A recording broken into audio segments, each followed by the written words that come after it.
It's hard to believe that Mint Mobile can be good at just $15 a month. So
Hello, everyone.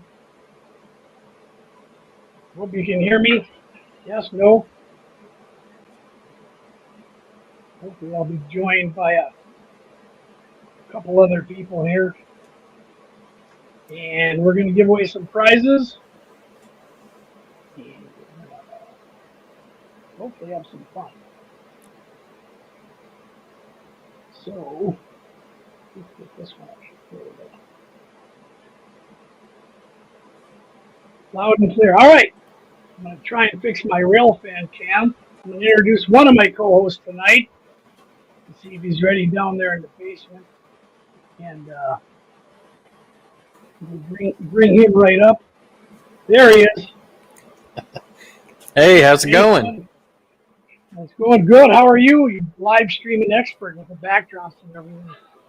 I appreciate that. Or I'll take that. I don't know about being an expert. I would go more Community Junction on that one. Yeah. Well, he saves us all. He's already saved me tonight. So. Yeah. I see he's in the chat, so he's here. Yeah, I told him. I think he had a couple of dental work assignments done today, and I told him, I said, man, take a break, get to feeling better. So it's okay to rest.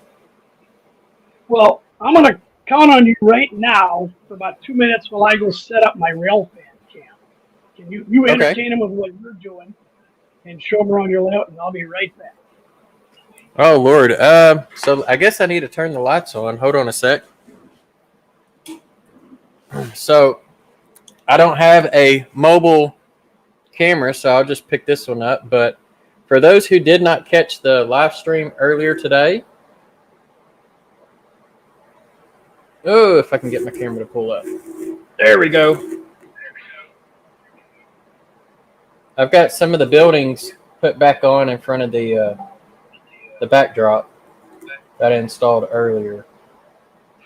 So y'all get to see some better video and stuff on that pretty soon, because I still got to do to the Steve Childers passed the gas challenge.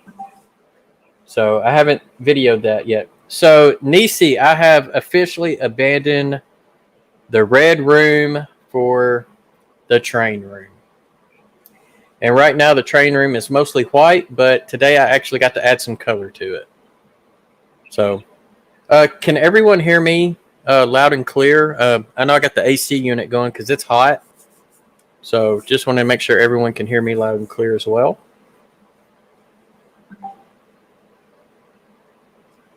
I can hear you. There we go. Awesome. Now we have a fat challenge. That's probably for me or something. So I'm not going to enter Eric in the contest now. So No, what you do is you make Eric submit the cattle car challenge, but each of his cattle cars have to have sound in it. They should, and a different animal for each one. Each one, and so what we're going to do for the giveaway, we're going to start the first one at 20 after the hour, and we'll use the StreamYard giveaway tool, and I will tell you a word, and you have to put hashtag in that word, and then we'll let that go for 5 minutes till everyone's entered, and then we'll choose a winner. You can only win once. Once. We don't have to do the wheel. Oh, cool. And, so no wheel of misfortune. No wheel of misfortune. Trying to see who's all here. It's going past. We got Eric. We got Heath. Nissy. She's sticking around. Teddy. Grandpa Rails. Joe. Who else we got in here? All kinds of people. We got Dave. Oh, look at my list here. Tyler's here. Pappy. I think Nissy wants to play bingo. She wants to play bingo, yeah. Yeah. Awesome. Heath wants to play Yahtzee. I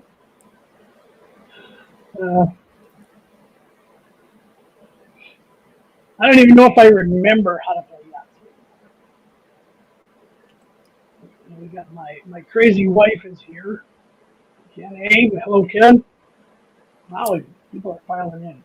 So a funny thing about Yahtzee is I used to bowl in a league years ago, and if anyone on our team did 5 strikes in a row, we all yelled Yahtzee. Did they have to buy? No. No? No. So there's no punishment on that. No, not at all. And Manny, thank you. Manny, you win an honor. I'll have to send you something. You're the first ever person to send me a super chat. So I'll have to have Heath make up great bells and whistles and all that annoying stuff. I promise no songs. I've seen a few of them that go on for 10 or 20 minutes. But thank you, Manny. You're very kind. Yes, Manny's a great person for sure. He helped Freak Jr. get really started on his layout. Him and Roy Eltham both. Oh, really? Yeah, Freak Jr. has end skill, correct? That is correct.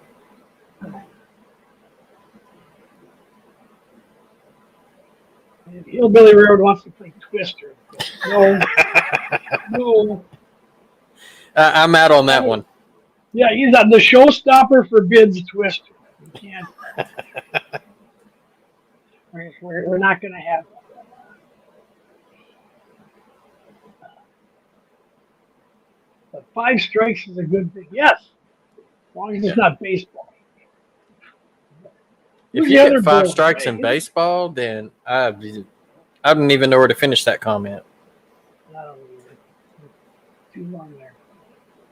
And I think Ray's the other ball. All right, he's got a question for. I keep hitting the wrong one here. He has a question for Di. Yes, you can have all kinds of good stories from my wife. That's why I'm not allowing her on the stream. My road would be pushed aside. Oh God, Pokemon Go. Yeah. Oh, there we go. Yeah.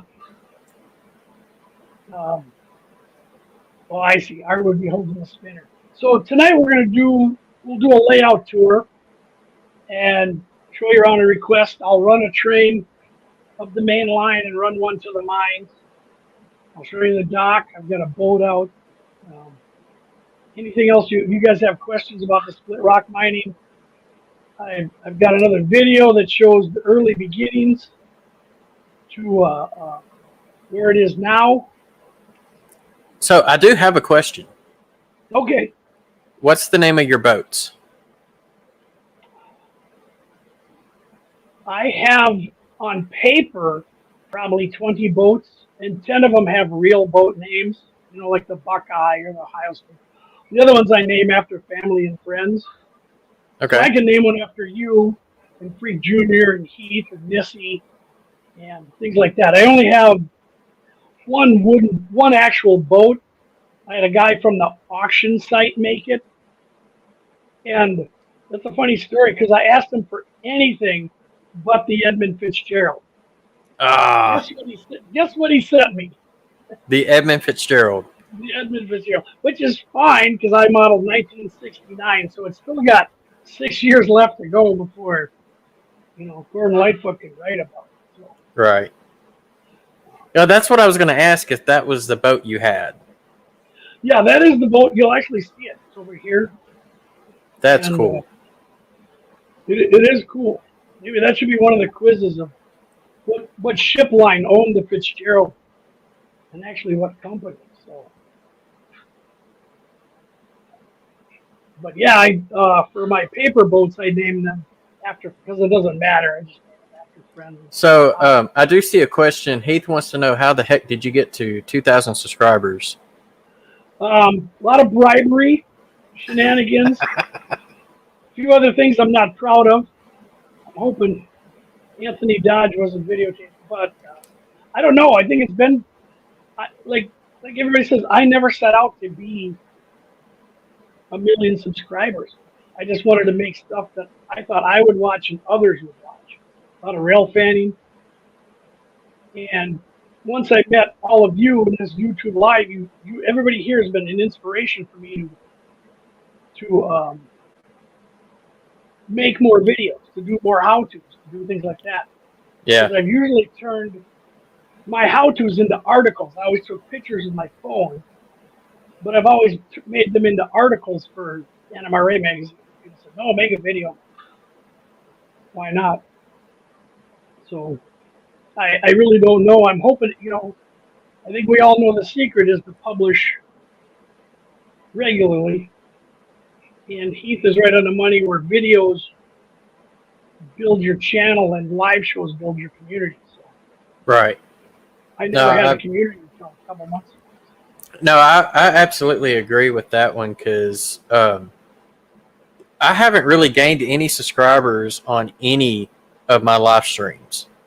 And I know I put some live streams out there that's got some amazing content, like my friend who came over with the Ashley Drew Northern, or like putting up the backdrop today, for example. But, I probably won't gain any subs from those. I typically gain those from, my layout updates. Yes. Yeah, no, I agree. And I think he hit it on the nail on the head, too, is a lot of times those, if you edit them and re-release them as a video, different thumbnail, everything you wanted to know about the Ashley Drew Northern, how to model it. It's tough to sell a live stream after it's gone. Yeah. The expiration date is 10 minutes after the show. Pretty much. So that's why this is like the last frontier for me and so forth. Like I said, I'd rather produce something out there that everyone will go see. Like you said, the content. But I don't want to do model rarity 101. I don't want to. I'll never make a how to balance track video. I don't want to do any of that stuff. There's so many others on YouTube. I kind of vowed I'd never do a weathering video. So when I was weathering the car I gave you, I was just on a live show.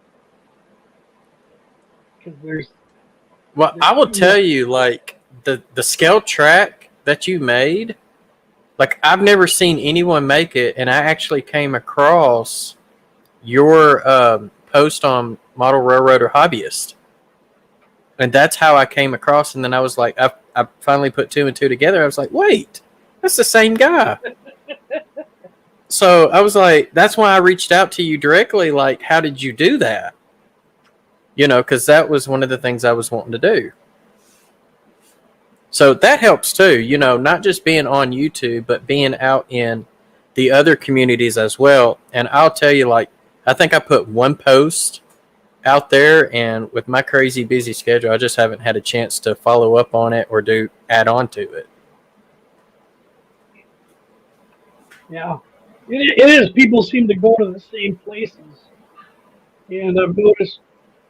I don't know why, but the YouTube crowd stays on YouTube, Facebook crowd stays on Facebook, the Model Road Hobbyist crowd stays. I'm like, you can click all the buttons. Right. Yeah. And I was a big Facebook Live person, but that had so many limitations. You know, so many that you couldn't do. And you know, I still need to learn OBS and these other things. When he starts up his Wednesday night shows, hint, hint. But yeah, I don't know. I like our hive mind on YouTube. It's kind of like my group here, where you know everybody knows something different. Michael McCarthy, what a scratch build we have in Michael.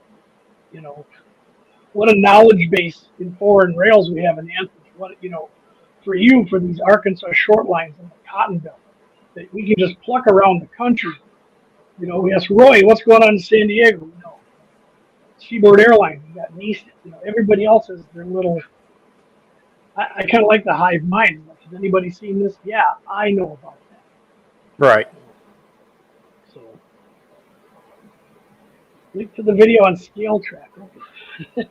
I have the video made. I haven't posted it yet because I didn't want to post it till I gave it to Jason. Well, I've actually got it sitting right over here. You want me to grab it real quick and show everyone what you did? Let's do it after the giveaway because we're 17 after. Okay. So, I think we're gonna do it. We're gonna do the first one. We're gonna try hashtag iron ore. I'll just write iron ore in there without the hashtag. So you got to put the hashtag in the front of it. Right.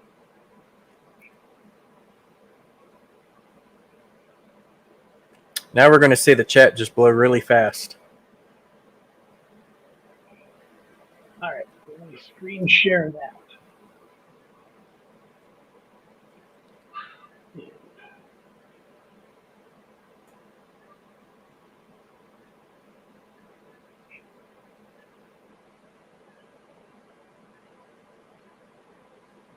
Here we go.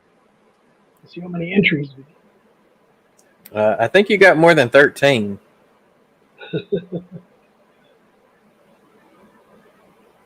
Got 16 and going. Oh, 17. And I'm still seeing them add in the chat. Now, Alex, it only works one time. Yeah, you can put it in as much as you want, but it only collects it once. Yeah. That's what he says. Yeah. That's where he wrote it, so it only collects his name. That's what he said. Better cross that off my list. And then I'll have to figure out the best way to send these out because they are electronic gift certificates. Mini Print sends me a code, and the winners let me know if you want it via email or a text or something. And then we can go for it there. All right. Are we all done? We got 22. Is that about as many people are in here? I'm showing we got 34 in chat. All right, we still got another minute. Hillbilly. Yeah, tell Teddy Compton, put a hashtag in front of that. Yeah. Now, I'll go ahead and state I went ahead and put in, but if I win it, I'm giving it to Junior. So Right. I'll let him get the perks off of it. That's if I win. Well, there's 10 chances. And these guys do a lot of cool stuff. I got a video for them. And they're making new stuff all the time. And I think even with the gift card, you can use that with other discounts. Yes, Eric, that's all that needs to be done. Hashtag iron ore. That's all by itself. And then Heath can have them make Z-scale New York City pigeon.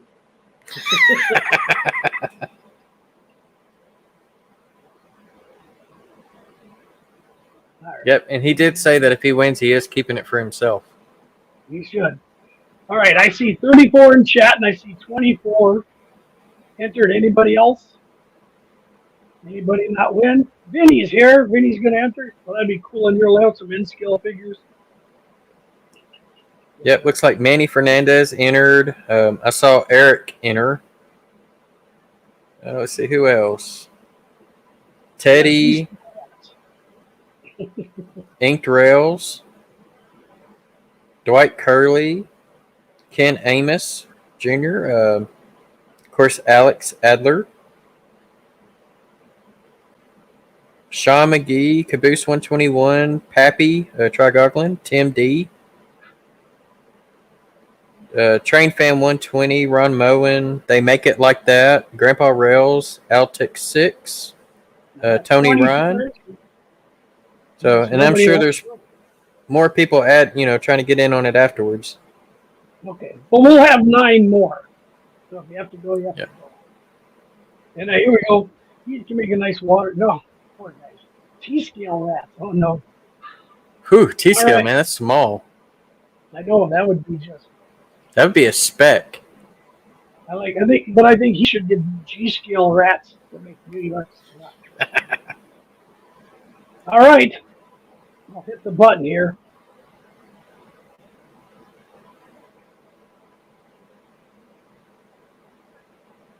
I hope it's slowing down. Jim, I didn't even see you. Oh, Lord, look who won. Oh, look at that. We're going to redraw that.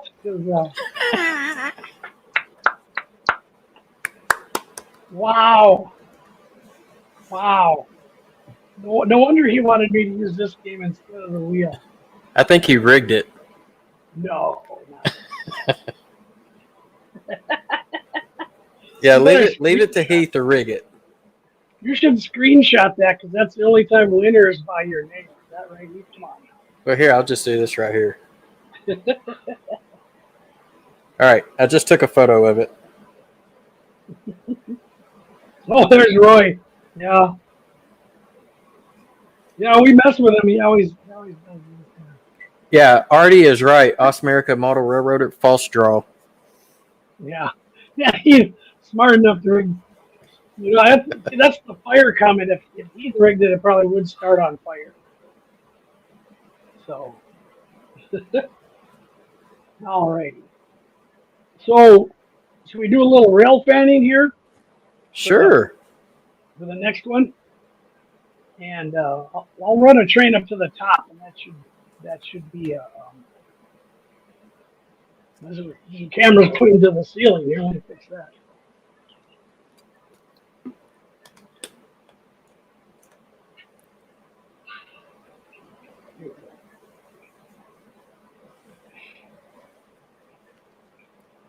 All right. So Scott, Hillbilly Railroad said, "Okay, Heath, how much did you pay?" Yeah. So here's the Edmund Fitzgerald. There we go.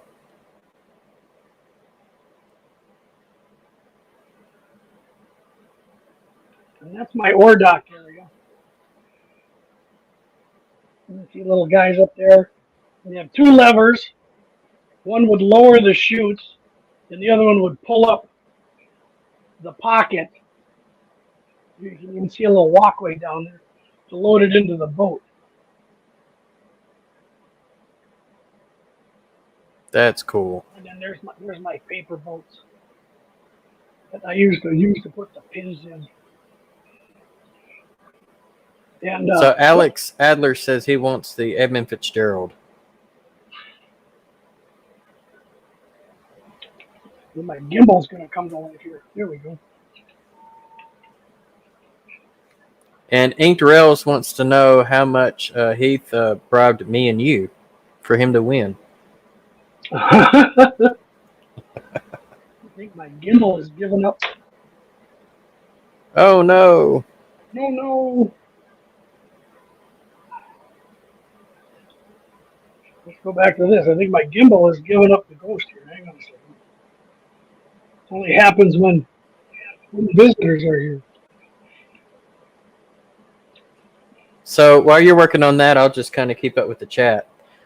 Tim D wants to know how many for the ore cars are scratch built. 0. And Caboose 121 says, obviously the Edmund is empty or we wouldn't see it. Laugh out loud. They make it like that. Wants to know, what gimbal do you have? I have what I call the Zion 4. And Okay. It's pretty good, but I don't think I charged for that. That was my fault. Gotcha.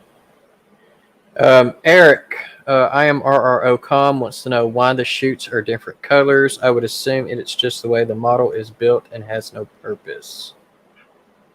No, the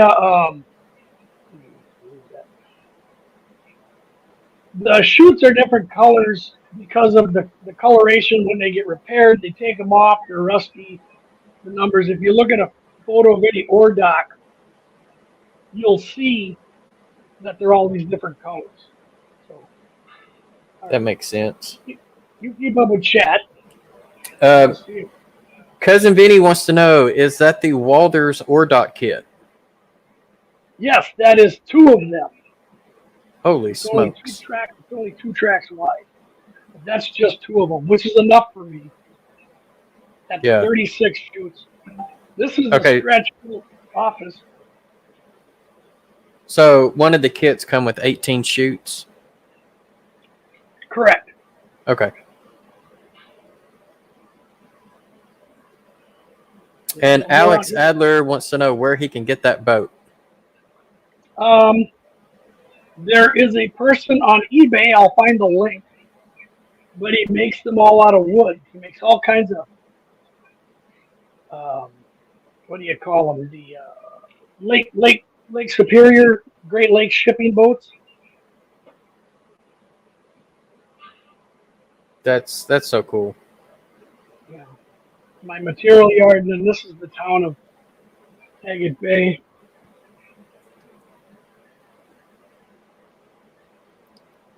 I like the flamingo in the back of the truck. The grandkids were here, you can tell.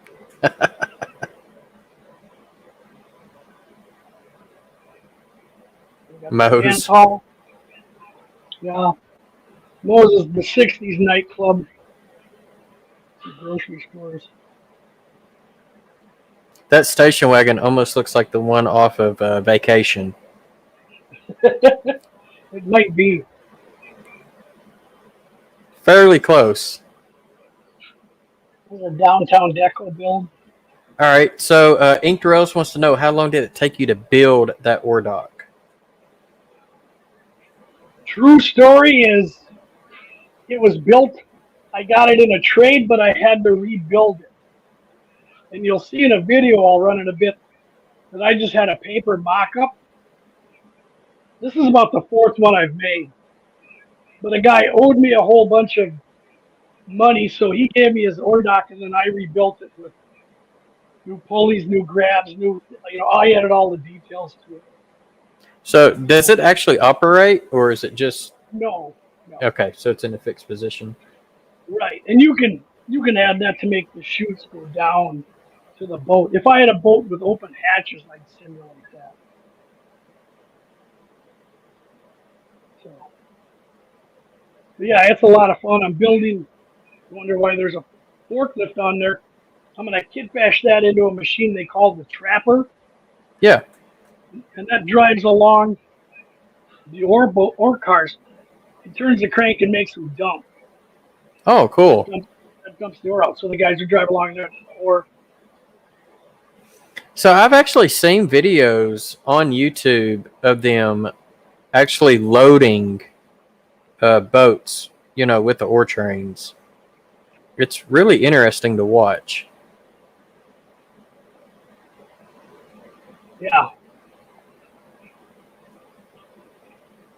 yeah, it's pretty cool. They make a lot of noise and do things like that. But I think it's time for another drawing. We'll get Yeah, this let's going. get another winner. So the next word we're going to go with, since it's all my engines, is Alco. Oh Lord. Hashtag Alco, not alcoholic, just Alco. For the American Locomotive Company.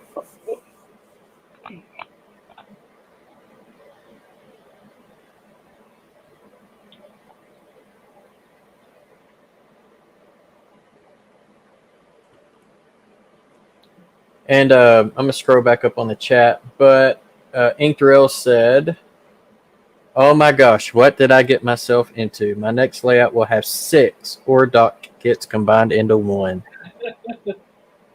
I hope you have enough ore cars to go with that. Because you're going to need a lot. Yeah, right now, that was one of the questions I asked the other day. How many ore cars do I use on the layout? That should be a trivia question. That's a good one. And, let's see if this is working here. All right. So speaking of Alco, here's a RS3 in cotton belt. Ooh. So that's what they call their Halloween scheme. And then I'll show this one here. We got a RSD5. And I'm fixing to put. Do what? I like the 6-axle. Yes. Cotton belt only had 3 of them total. The 6 axles. And then I've got one more Alco up here. I just got to reach up and grab it. But I've got 2 of the RSD5s. I've got 2 of the RS3s. And then I've got a RS1. And this one's in Rock Island. And I love the round fuel tank at the bottom. It's really cool. Yep. RS1. That one must pull pretty good because they're all metal chassis. Yeah. So the RS1 is an Atlas a Silver Series, I think. The RS3 that I've got is an Athearn DCC ready. And then the RSD5. This one's actually really old. This one here, this is an Atlas, but with a Kato drivetrain or Kato. Like it literally says Kato on the bottom. So I think that was before Kato really started manufacturing their own HO stuff or promoted their own HO stuff. And Atlas, they had like a partnership with Atlas or something like that.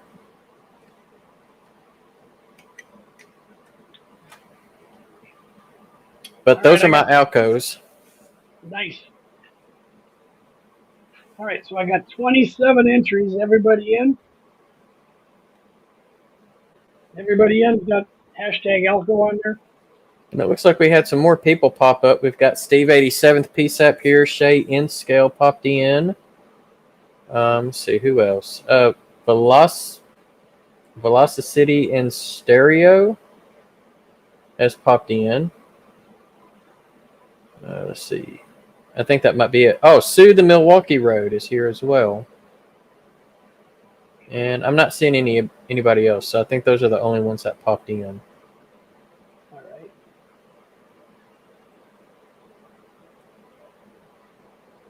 All right, so who's our winner? Here we go. And if Heath wins, you got to spin it again. I don't even know if he entered. Well, at least I can throw the. Hey, Eric. Artie. Kill me on tipping. That's no lie. Congrats, Artie. Congrats, Artie. Yeah, smoke comes with the alcohol.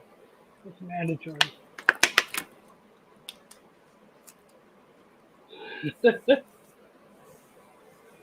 All right. We got Heath. Awesome. Yay, Artie.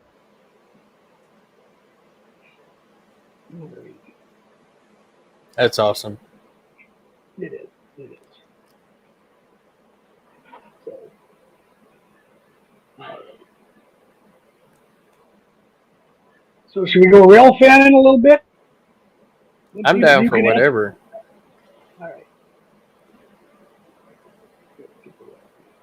You can answer more questions. Sure. So if y'all got questions, feel free to pop them up there. I will take a train around. Heath wants to know if he can get his prize hand delivered. He can. My wife will deliver to him.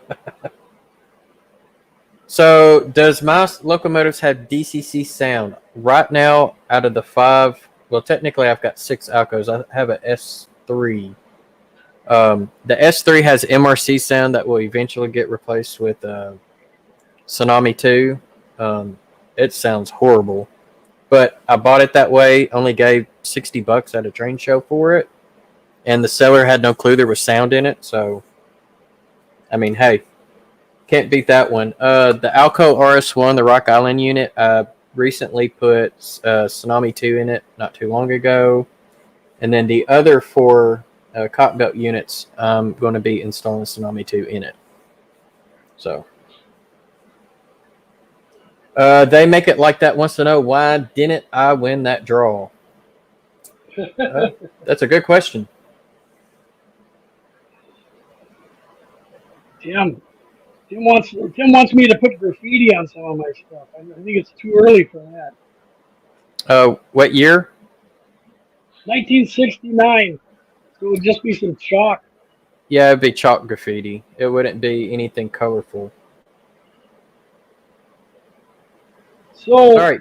So Alex Adler is saying, so why Split Rock Mining? The meaning of the name? I know that was mentioned earlier, so I'll let you mention it out loud. I'll show you my welder here in the rip tracks. Split Rock is the name of a lighthouse in northern Minnesota on the shore of Lake Superior, right above 2 harbors. My wife's favorite lighthouse. My wife loves lighthouses. And I always like Erie Mining and Reserve Mining Company, so it was natural I just named it Split Rock Mining. And it's kind of stuck. The 323 is my anniversary, so I can remember it and not end up in the doghouse. There you go. Here I got 424s, and they're on the departure track with the empties. And we'll take the empties to the top, and then we'll do another drawing. If it'll behave.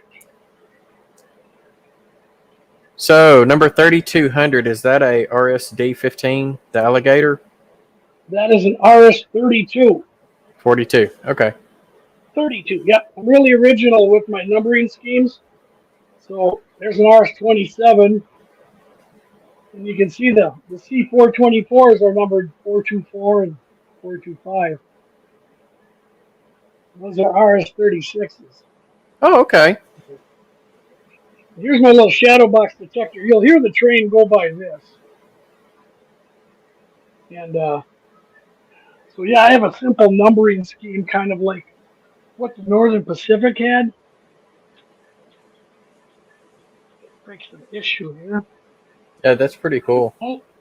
Only when people are watching. So Steve 87th wants to know, were you married in 1903 or 2003? 1903.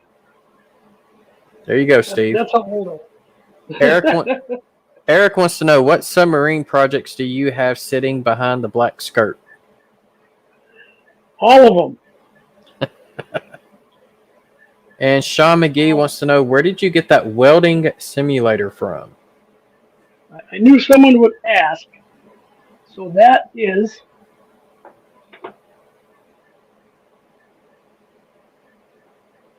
a gas welder from, let me see if I can get it focused here. I don't know if this has the manufacturer on it.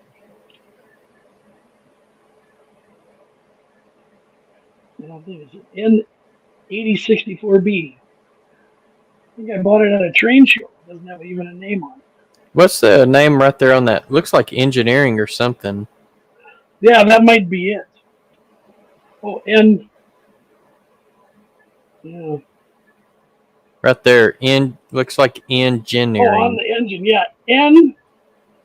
Engineering. So you might have to Google They're that to play find on it. words. Yeah. They're play on words. And we'll meander over here. All right. Heath says, did you had lay any of your track? Yes, all of the switches are hand laid in some of the rails, like on the dock and things. Here the train's going through this cut. I'll show you. This is Loon Lake. There's Yeah, my I like that hand-built willow. tree. That looks cool. I got eagles up in the tree, dead tree there. Oh, that's cool too. And if you look close, you can see a bear down there. Some deer.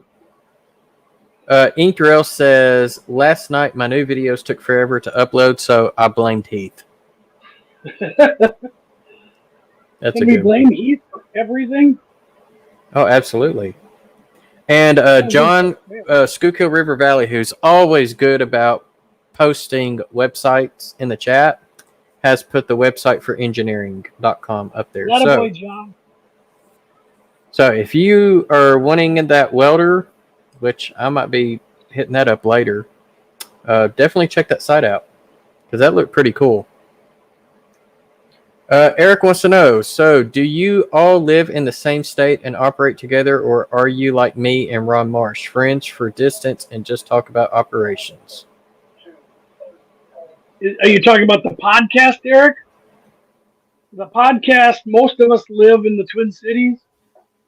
I think Luke Lemons lives in Green Bay. Larry Eggering lives in Jacksonville, Florida.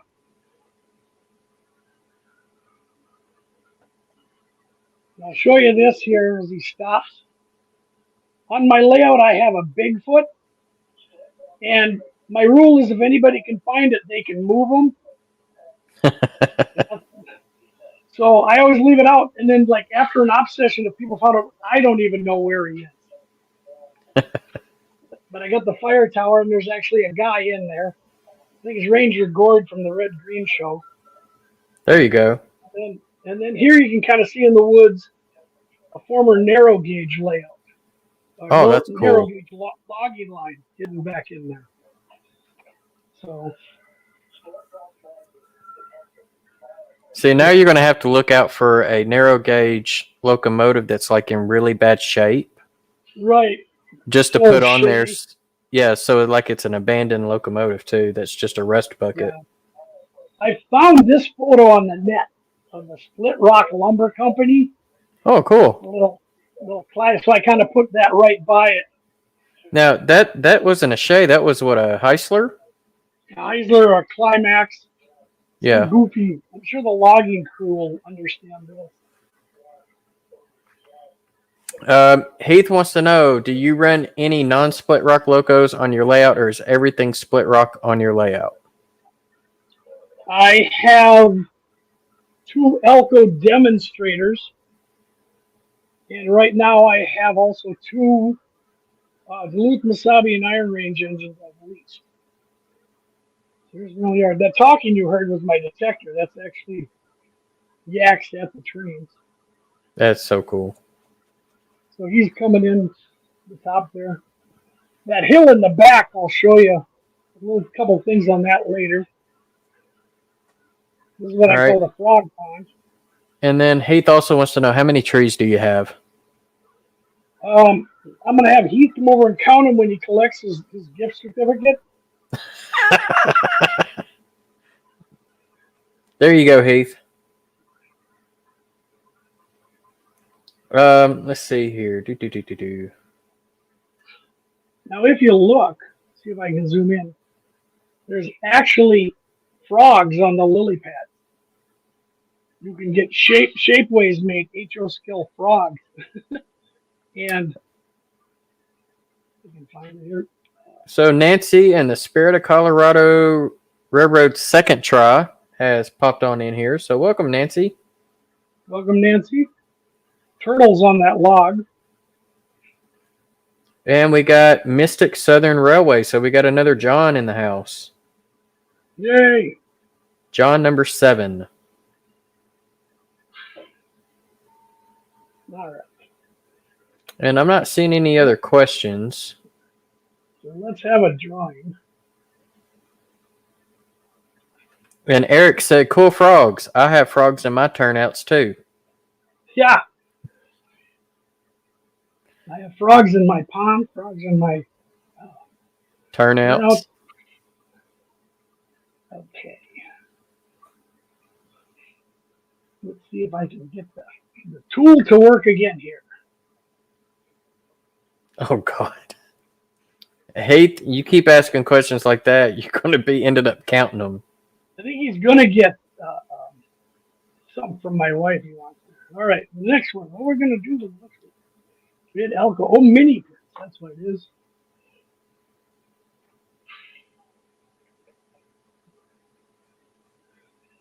All right, so the next word is mini prints, but put a hashtag in front of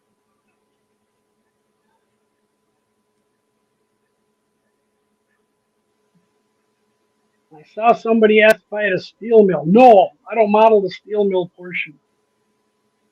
I suppose I could in another room, and I could actually pick up the boat and bring it over there, and then we could unload it with some hullets.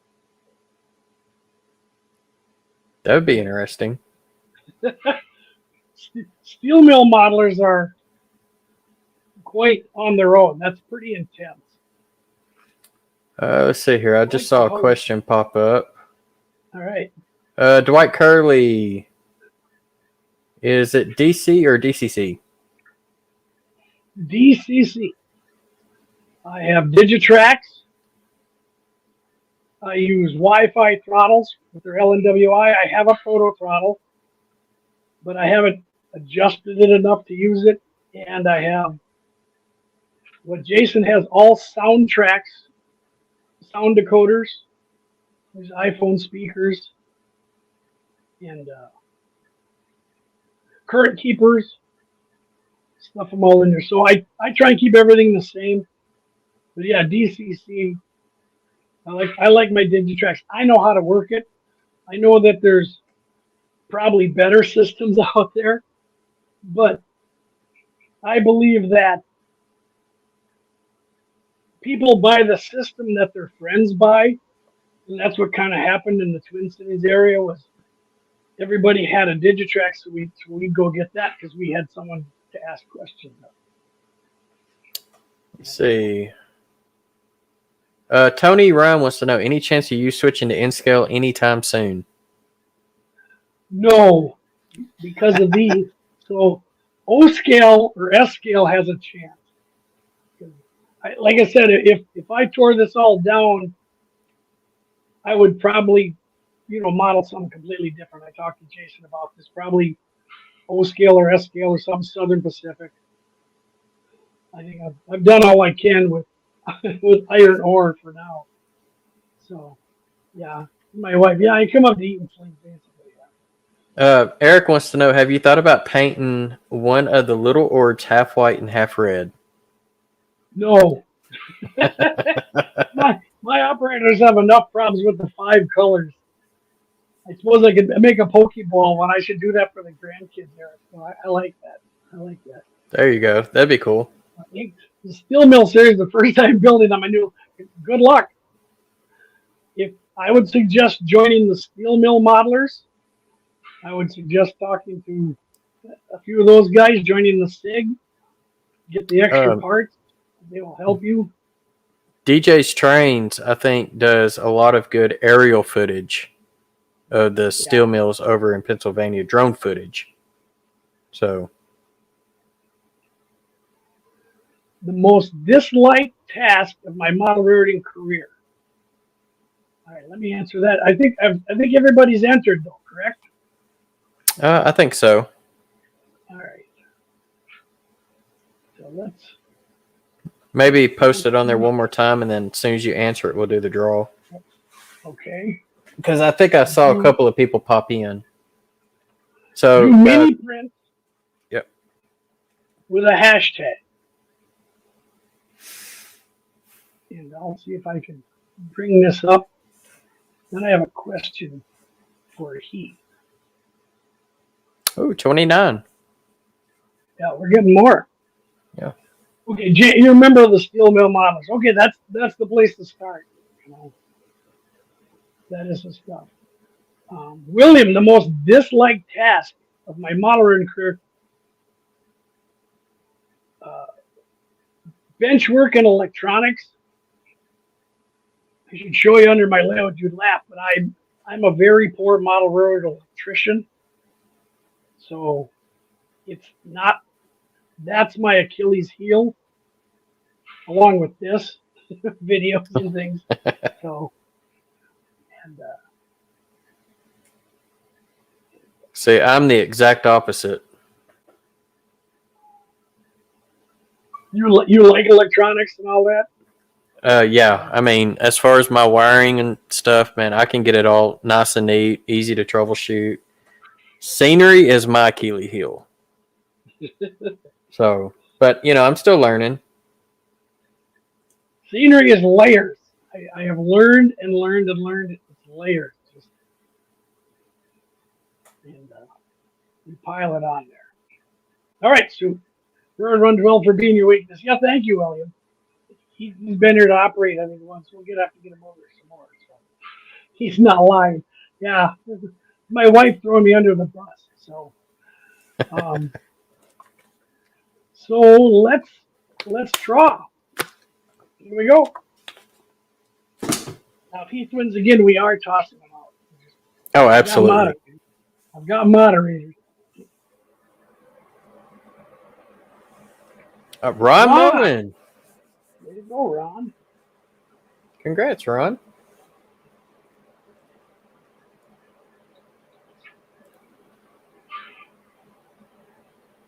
Oh, Ron, what is your channel? I didn't have you on my list. I think it's just Ron Moen. Is that what it is? Probably that. All right. Well done. I don't know if Ron has any videos or not. We can probably check. Ron could post that in the chat for us if he's got any videos on his channel.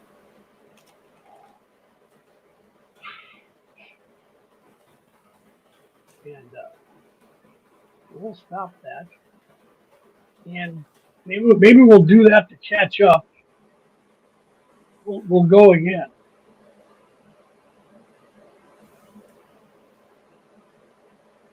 So Heath wants to know, do you have any other hobbies outside of model railroading? Photography. I used to be a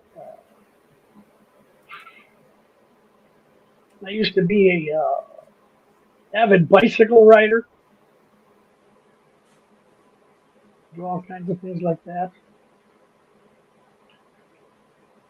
But not anymore. So we'll do one more real quick here to catch up. And it's going to be split rock.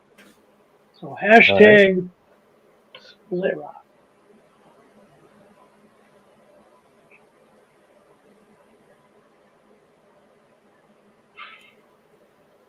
I was going to kill me off there. And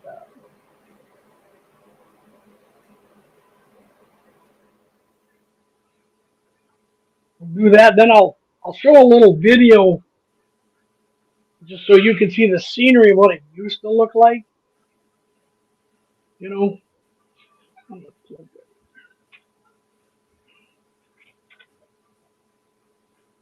I'll get my rail fan cam. And,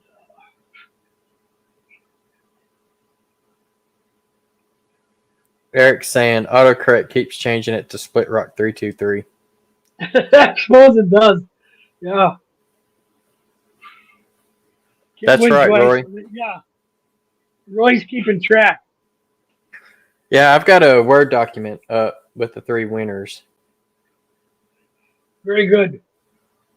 Very good. Yeah, because I want to contact him and I'll get you out this coupon. It's really cool. I got a mini Prince video, a little minute thing, and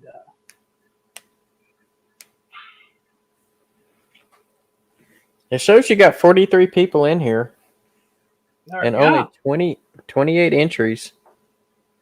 Have I got 43 thumbs down yet? That's what I'm wondering about. Well, right now you're only showing 9 thumbs up Okay. with 43 Well, that's people in here. appropriate. So If there's a thumbs down, I know it's my wife, so the moderators can take care of her too. unless my Whoever else thing is tries not it, up to date, Skookill John is saying you got 42 people in here and 28 thumbs up. So All right. it could be my phone because I was in here before the stream started. So that might be. yeah. Yeah, Greg Dell's not new. No, I didn't invite him, William. I should bring you up on screen. You got 2,000 or 3,000 there. So Intrel says he should have to give up his prize as he clearly rigged the system. Yeah, I agree. I don't know if I got ink trails on my list. I'm trying to remember everyone's names. Heath wants to know, why did you start the podcast? Because I have a face for podcasting and a voice for articles. Actually, I was inspired by Tom Barbalet at Model Rail Radio. And he brought up the fact that, the other hobbies. So think of the wargaming communities. Right. So we were talking about model railroading podcasts that there's been maybe 10 and there's probably 2 that are still going now. And I thought there's more to this. And Tom Barbalet said the wargaming community and the people who do that, there's 40 or 50 podcasts because they have one for each game, or they have one for each genre, or they have one for each, Warhammer 40K this and this. And I thought,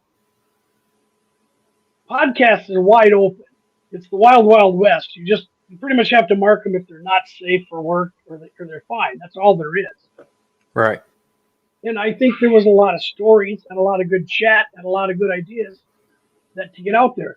I also like the idea of a podcast rather than a video, whereas if I'm at the workbench, I can just have it on in the background, like a baseball game.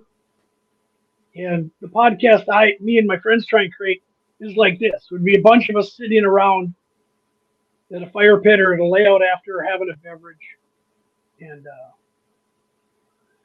And things like that. So I like it as long as it's been a work of love so far, but I've got a good crew and I keep expanding it. And if anybody here hears it and wants to come on, you're more than welcome.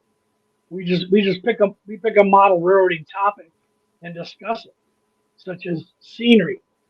How do you get over the scenery hump? How do you get this? So I started that. What Hillbilly said, that's funny. Oh no. Scott says, and here we thought the female voice was Heath. Right.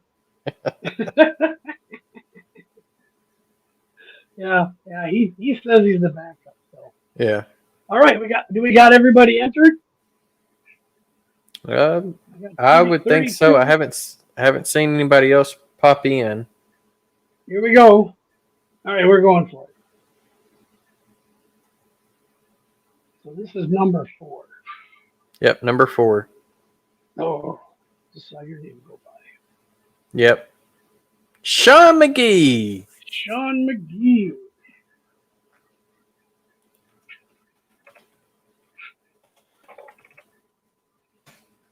Well done. Well, congratulations, Sean.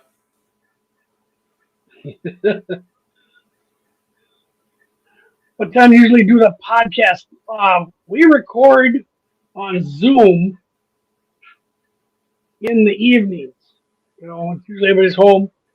I try and start them around 7, end at 8. And then, since we're such a fun group like this, it's like these shows, we usually talk for another hour of things that I can't put on the podcast. So, that's, you know, in the evening, things like that. So if you got a good topic, let me know. So let me do this. And let me show you, I'll show the mini prints ones here. So let me show you the beginnings of my layout. This is the quick, I'm going to show you where a scene started and where it went to now. So this is for anybody who has the Plywood Pacific and the Foam Central, and you think you can't get to this or the cover of magazines or whatever. This is me. I'm the same as you. I just stuck with it and went at it. So.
So hopefully that showed what I started with and where this was, the Plywood Pacific. And thank you, Sean. And yeah, it has been kind of fun to watch it develop. And, you know, when people come down, I think operations pushes that a lot too, because you always want to have something new to show your operators. Kind of, they come down, okay, what did you do since last week? So you better, you know, you better have something done. Thank you, Hillbilly.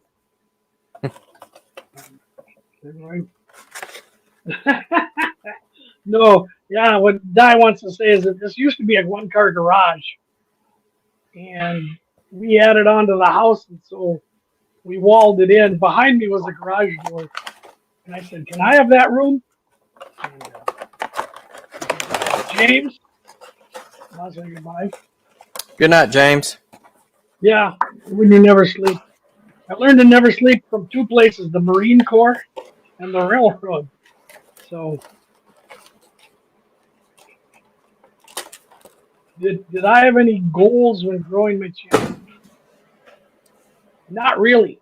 I never knew what so many subscribers would bring me. I didn't know there was monetization back then. I didn't know anything. I was hoping to find other people like me who wanted operation videos and wanted to know how things like there.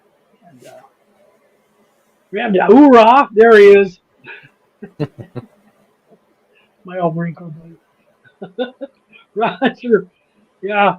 There's between Roger and my wife, you'll find lots of stories about me that I shouldn't say. So, and William pointed out your community, and this is what Keith preaches, and what you've done for us, Jason, is there's nothing like a community, and I believe that water seeks its own level, and I've always been the one that if someone wants some help, I'm going to pull them up because so many people have pulled me up. And Absolutely. And I will tell you, like, for people that I have never met in person, I feel like I have closer friendships with than the people that live in the same town with me, let alone the same state, you know. I mean, the community is it's like we're just one big happy family. It is. It is. We're a really dysfunctional family centered around one hobby. But I do believe that all of us have followed some simple social rules of decorum, of not bashing and not bringing up certain subjects that don't pertain to this. I really am proud of everybody. And if somebody says, we're not going to talk about this, we don't. And yeah, it's nice because I have people inspire me. And to be honest, I always, and I still do assume I'm an average modeler. I always think, well, this is what I got. I wish I had, Lex Parker's layout, Tony Cutt or something. But, well, I'm an amateur, so if you're an average, I'm definitely amateur.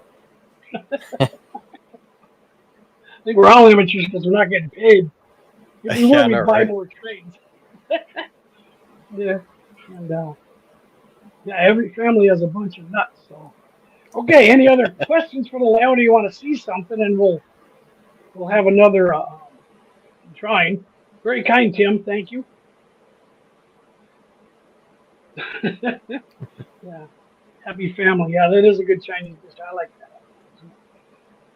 So Tim, I think you did have a question pop up when you started pulling up the slideshow, and someone mentioned asking. Here it is. Teddy Compton wants to know, how many derails do you have? Derails, as in trains falling off the track? I don't know what it means, but how many trains? I would guess. Since all my switches are hand built, all my cars are weighted to specs, all intermountain wheels, everything like that, there might be one or two per session, and they're usually operator induced, not making the switch go, the way it should. And if something derails, like Jason, like you and I are talking, I really dig into the problem. Is it the car? Is it the switch? Is it the wheels? And I don't tolerate it. And I have no problem, since I've built it all. I have no problem ripping it out or getting the soldering iron. Right before this show, I was soldering two switches because the other night during the test, I'd throw it and only one rail moved. So I'm like, well, that's a fail. But yeah, I try not to. I try to have zero. And here's another thing: if you guys start operations and have someone over to your house, be kind to them and tell them up front and say things are going to derail. If they do, come see me. I'm not going to pick on you. I want to see what's wrong. Whereas absolutely. If something derails and they fix it, I don't know about it. It's going to keep happening. A great example was, Robert the Flying Crow. Actually visited him not too long ago, and he was having issues with turnout after turnout after turnout. And he eventually, but that was things he needed to see, because he couldn't, when you're trying to operate a train, especially when your controller's got a cable on it, you can't always go and look to see where exactly is it derailing at. And he was thinking that some of these turnouts, the cars were derailing on the frogs, when in reality they were actually derailing on the points. And so, he had to replace all his turnouts that were having those issues, and he's not having that issue anymore. So, Yeah. No, that's the whole thing. If you get after it, get your NMRA gauge out and don't tolerate. Keep going there. So he's questioning how many levels is my layer? It's 2 levels, and I don't call it a helix. I call it a no-lix because it's scenic everywhere but 2 square feet. I got the shadow box. I got the other side. I my feeling on helix is friends don't let friends build a helix. I know everybody has to, and it's a great space saver. God bless Sparky with that thing he built. It's amazing, but there's so much of your train you can't see. I like, Sparky leaves it open, but a lot of guys just hide their train in there. And I've operated, and when your train disappears, you're like, "Where's my train?" And the guys tend to throttle up a little faster, a little faster, a little fast, and then it comes out the top, and I'm like, no. yeah, I plan to put a helix on mine, but I want to put windows on it just for that simple fact. Yeah, put windows or make like I did, a shadow box. I thought, well, we're gonna see it here. I might as well do that. Then I thought of the railroad detector, and that's been kind of fun. So I am curious, since you do have a bi-level layout, and I'm in the process of building one. What is the spacing between your levels? It varies a lot. So between my yards, that's only about 12 inches, and so my layout's only about 18 inches wide at those points, which is a statement to my track building that nothing derails. I don't have to reach back there. But where my ore dock is to the mine above it is easily 2.5, 3 feet, because I needed the dock, I needed the drop down to the lake, and I needed space to get to the boat pins behind it. I had to put corkboard back there. So Gotcha. the upper mine, the Diana Lynn mine, is really high. It's almost at eye level, and I had to build a step stool for those of us vertically challenged. So, in other words, your bench work is not totally level. It's a grade all the way. No, there's one grade. It's level on the bottom, and then the grade up to the no-licks. Then it's level to the first mine, and then it goes up a slight hill to the second. So there's 2 grades. Oh, cool. Yeah. And the second grade on the mine branch caused me to use 2 engines, which caused me to totally rebuild my upper mine because I didn't build a long enough a runaround. And things like that. So I think he's asking you to model railroad community. Oh, man. Let Jason answer that. I'm going to say the camaraderie between all of us in the community. That's what I cherish the most. Yeah. No, that's what it's, the friendships. Yeah.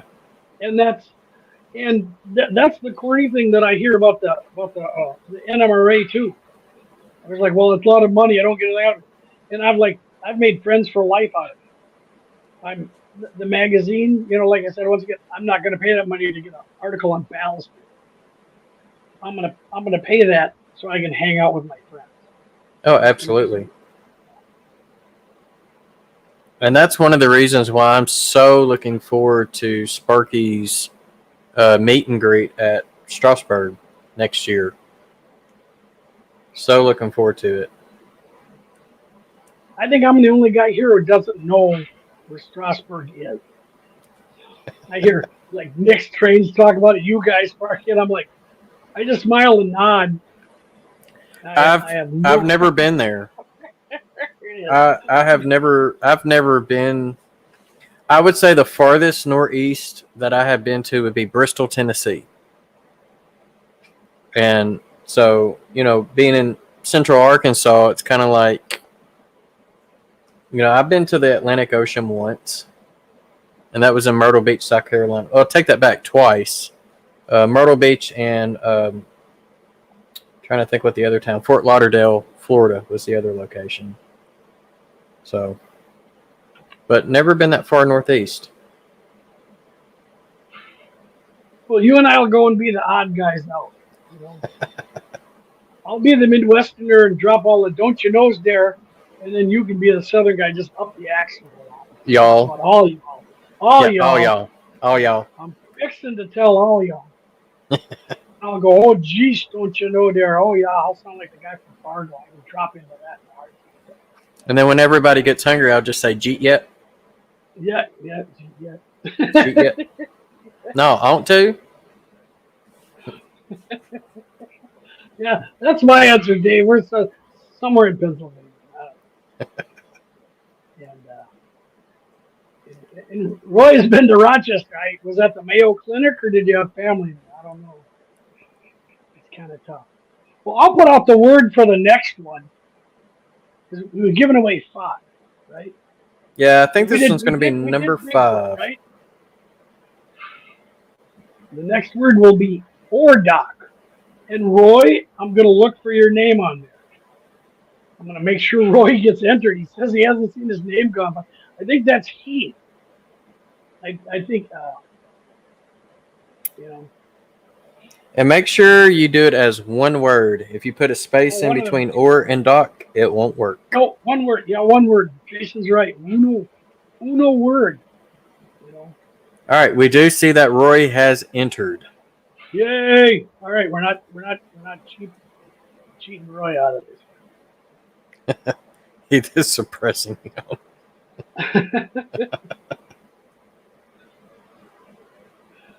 Man, I'm gonna have to check this out. This giveaway tool thing. Yeah, and the question I gotta ask Keith is, like when I go back into it, it says draw again, and then it would punch everybody's. I'm like, how do I change the word? But I let it go last time and not long enough, and then change the words because I'm like, okay, I gotta restart that. But yeah, he's taught me all about this, and Andy, big money. Come on, Andy. Big money. Mini Prince. This is cool. This is my last order from them. I got some geese. Of course, being up north, I need more geese. I got a bunch of seagulls. They're going to be all over my ore dock. I got some of those. I call them herons, Heron. The cranes, the birds that stand there all frozen and wait for a fish to come by. I got some of those. I'll put in my pot. I thought that'd be kind of cool for a couple of marsh areas. And everybody says no whammies. So Ink Rails wants to know what my plans are when I hit 1,000. Yes. One of the first things I plan on doing is using this guy for an op session. Well, we could do that. Like Sparky has his going around the room on the trains. I want to use it to switch trains in your cars in and out of industries with that. Yeah, that would be. I think an op session would be cool. That's one of the first things I plan on doing. I think when you get, I know it's been, I've resisted. We might slip it in there, but I've just resisted. So, and Blame Heath if you don't win. Yes, don't blame me. Yep, Blame blame Jason. Heath. Yeah, because Heath won the first one. Yeah, he took away all your chances right there. Yep. I mean, just from him winning the first one lowered everybody's chance.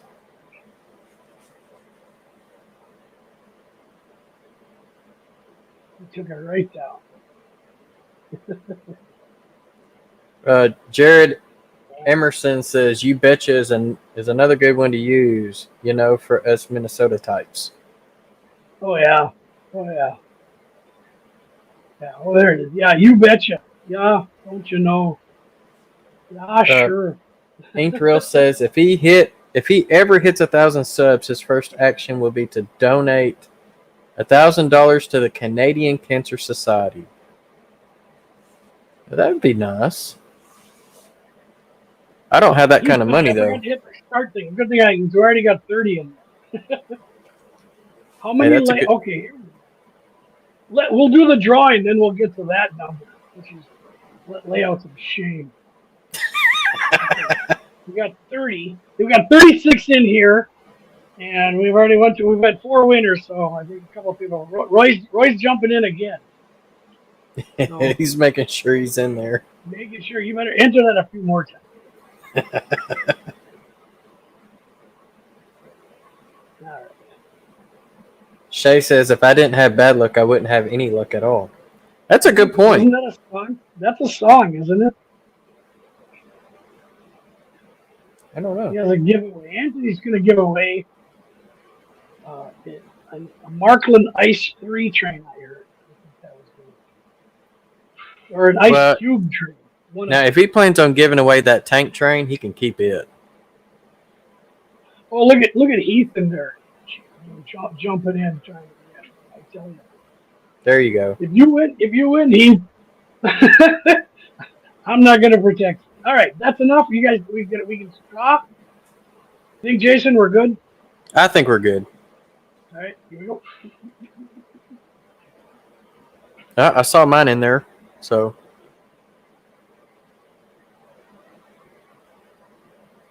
Oh, Andy, I saw Andy. What? Oh, he rigged it. Absolutely. I mean, that's 2 wins. Yeah, we're not having that. We're not having that. We're not having that. If his name comes up again, I want the moderators to boot him out. Put him in timeout.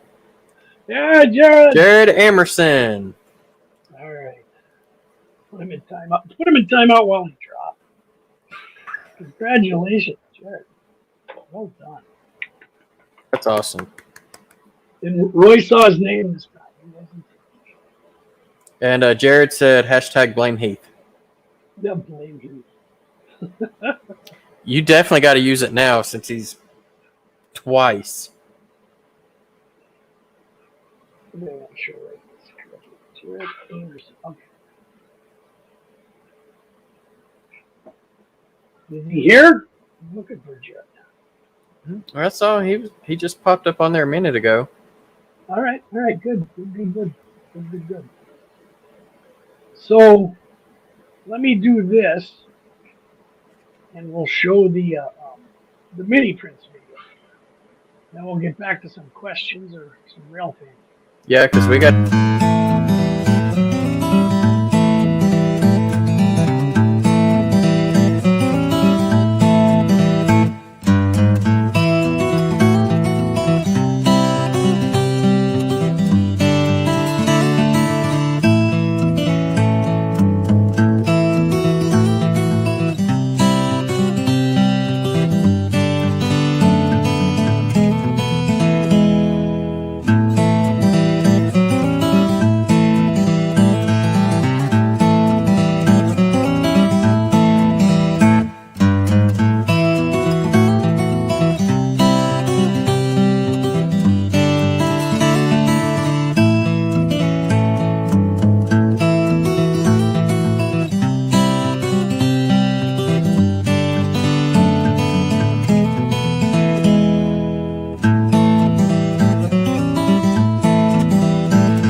All right. Okay, what were you saying? We're running Yeah, we out of got time. that question from Mystic Southern Railway. How many layouts have we built before the ones we're building? So I won't go back to the Lionel days. I built probably two other meaningful layouts and made many, many, many, many mistakes and learned from them. And it's really important to learn what not to do rather than what to do. Yeah, as well.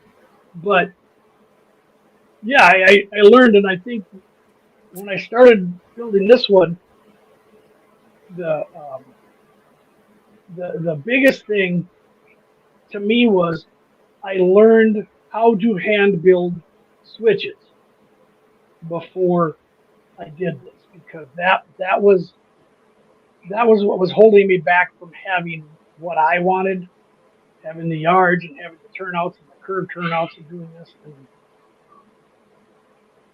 and all those things like that. So that was the one of the biggest changes from the previous layout to this one. And also what I learned, the most valuable lesson I learned was, and I think we talked about it last night on Big Bill, is build a layout that's the right size for you. William's here, he'll back me up. That if I can show you around this room, I did not even take up the entire room. And I knew that because when I started building this, being a railroader, I knew I couldn't have Jason and Heath and everybody over and Roy every Wednesday because I was on call. So I had to build a rail that I knew would just be for me. And I had to build it manageable money wise, and construction time and things like that. So um, that was the biggest thing. Was the lesson, most important lesson I learned was build it smaller than what you think, and build a quality, make it bulletproof, make it absolutely bulletproof.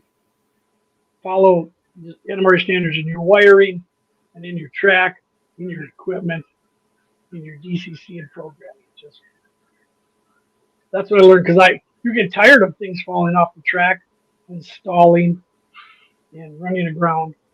And Jason being a soundtrack installer, he knows about the current keepers. Mm-hmm. Well, I have current keepers and frog juicers. So I'm the guy you see at the train show wearing a belt and suspenders. So I'm covering all my bases. If I have somebody over who's driven away, I don't want them to have a bad time with everything falling off. I don't want to have a bad time. So yeah, the biggest lessons was build it smaller, excuse me, and build it big.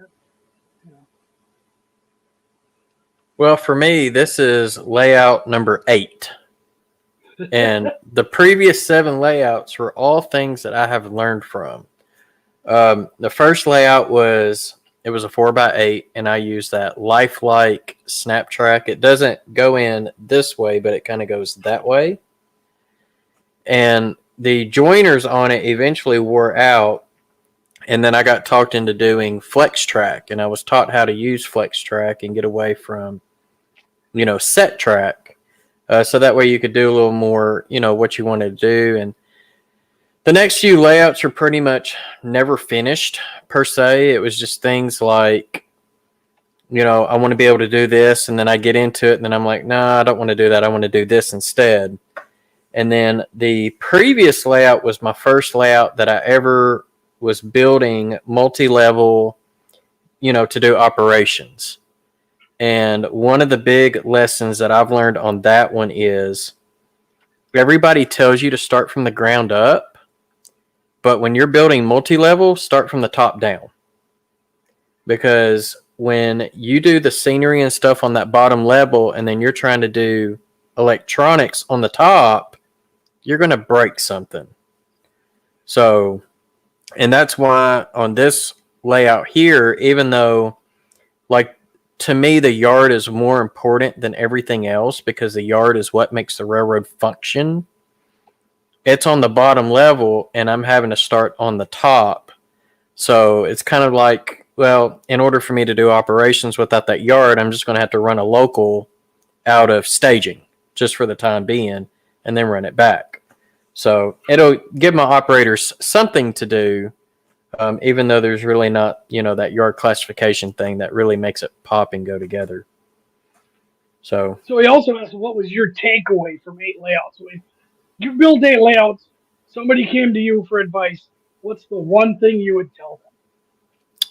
Research first before you do anything. Figure out exactly what you want. Seek help if you need it. And then patience is the key. Take your time. Do things right the first time so you don't have to come back and do it again. For example, like the backdrop up there, I was having issues with it. Soon as I got off of live, I fixed the issues instantly. So, like I said, take your time. Do things right the first time before you move on. So, not to say that you can't have multiple projects going on simultaneously, because if you do get frustrated with one, you do need to kind of go to another one. But don't try to jump the gun and try to do things before the other. On your scenery, work from the back to the front. It's much easier to match scenery to a backdrop, whether it's photo or painted, than trying to match a backdrop to your scenery. So those are a lot of lessons that I have learned. And then as far as your wiring goes, just make sure you can easily troubleshoot it. Yeah. And you said patience. One of the things we talk about on the podcast is this hobby is here to serve you. So if you get impatient and something's not right, walk away from it. If you're not enjoying it, walk away from it, set it aside, go do something else, and whether you build this again, come back to it. But the hobby's here to serve you. That's, the patience is excellent. And like you said, I like look for answers. And if you ask someone and they're rude to you or they won't give you answers to this, don't paint with a broad brush. Push them aside and go to person B or C and then, oh, okay, I know that. And they'll help you out. And something else for me, like layouts 1 through 6. So like I said, I'm on number 8. 1 through 6 were all loops. And I got bored and tired of watching a train run in circles. I actually almost quit the hobby back in, it's before I got involved in YouTube. I would say 2018 is probably when I almost quit. And if it wasn't for a friend saying, well, why don't you look at doing operations? And I was like, well, what's that? And they said, it's how the real railroad works on a model. And I'm like, okay. And I actually started YouTubing some operations channels and whatnot. And of course, Eric's is one of them that I came across. I came across a few others. And I'm like, that seems interesting. Because it's random. It's not the same thing over and over and over. It's all random. And so that's what kept my drive in it. And that's why I started building layout number 7, which, like I said, was the first multi-level, the first one that I was actually learning about. And now because of that and, learning from my mistakes on that layout alone has taught me a lot for this layout that I'm currently building. Yeah. Well, I think operations saves a lot of people in this hobby from that point of building, the loop-de-loop and then the next loop-de-loop. And they're like, well, I wish I had more room so I'd make a longer loop-de-loop.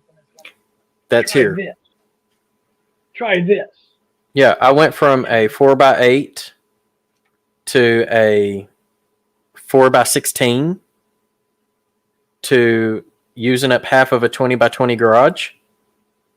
So, I mean, and I had a full functioning loop with signals working. I had JMRI working on it. And then I'm just like, okay, what do I do now? I got trains going in circles in 2 directions and they run great. Here I'm starting to get in scenery and it's like, okay, I'm getting bored. So. And then the fix is not the trains, it's adding the gazebo and adding the fire department and adding the house on fire. And it's like, I think it's not for everybody, but it does it does define the hobby because then you're doing more research and things like that. Oh, I'll ask you absolutely. Sean's question here, then we'll do another quick trying here. What drove me to build a knife? I've always loved northern Minnesota and the iron ore mining, the Mesabi, Erie mining, reserve mining, Great Northern. And it really took some time for me and some therapy from my friends, some really good advice.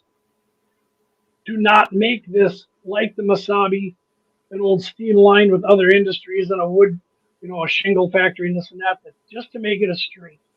All right. So it was something I always liked. My previous layout was half and half. It had iron ore and a freight side. And when I made the layout smaller, I said, I got to choose one. I'm just going to choose this. And it makes all my decisions a lot easier on what kind of cars I want. That's a beautiful tank car. I'll build it for an RPM meet. So. Hey, we got Sparky popped in, and Ron Brights popped in too. All right, we'll go with one more word. We'll let everybody enter. It's going to be 2K. Put a hashtag in front of 2K for my 1,000 there. And we'll get on with these drawings as we're approaching 2-hour mark here.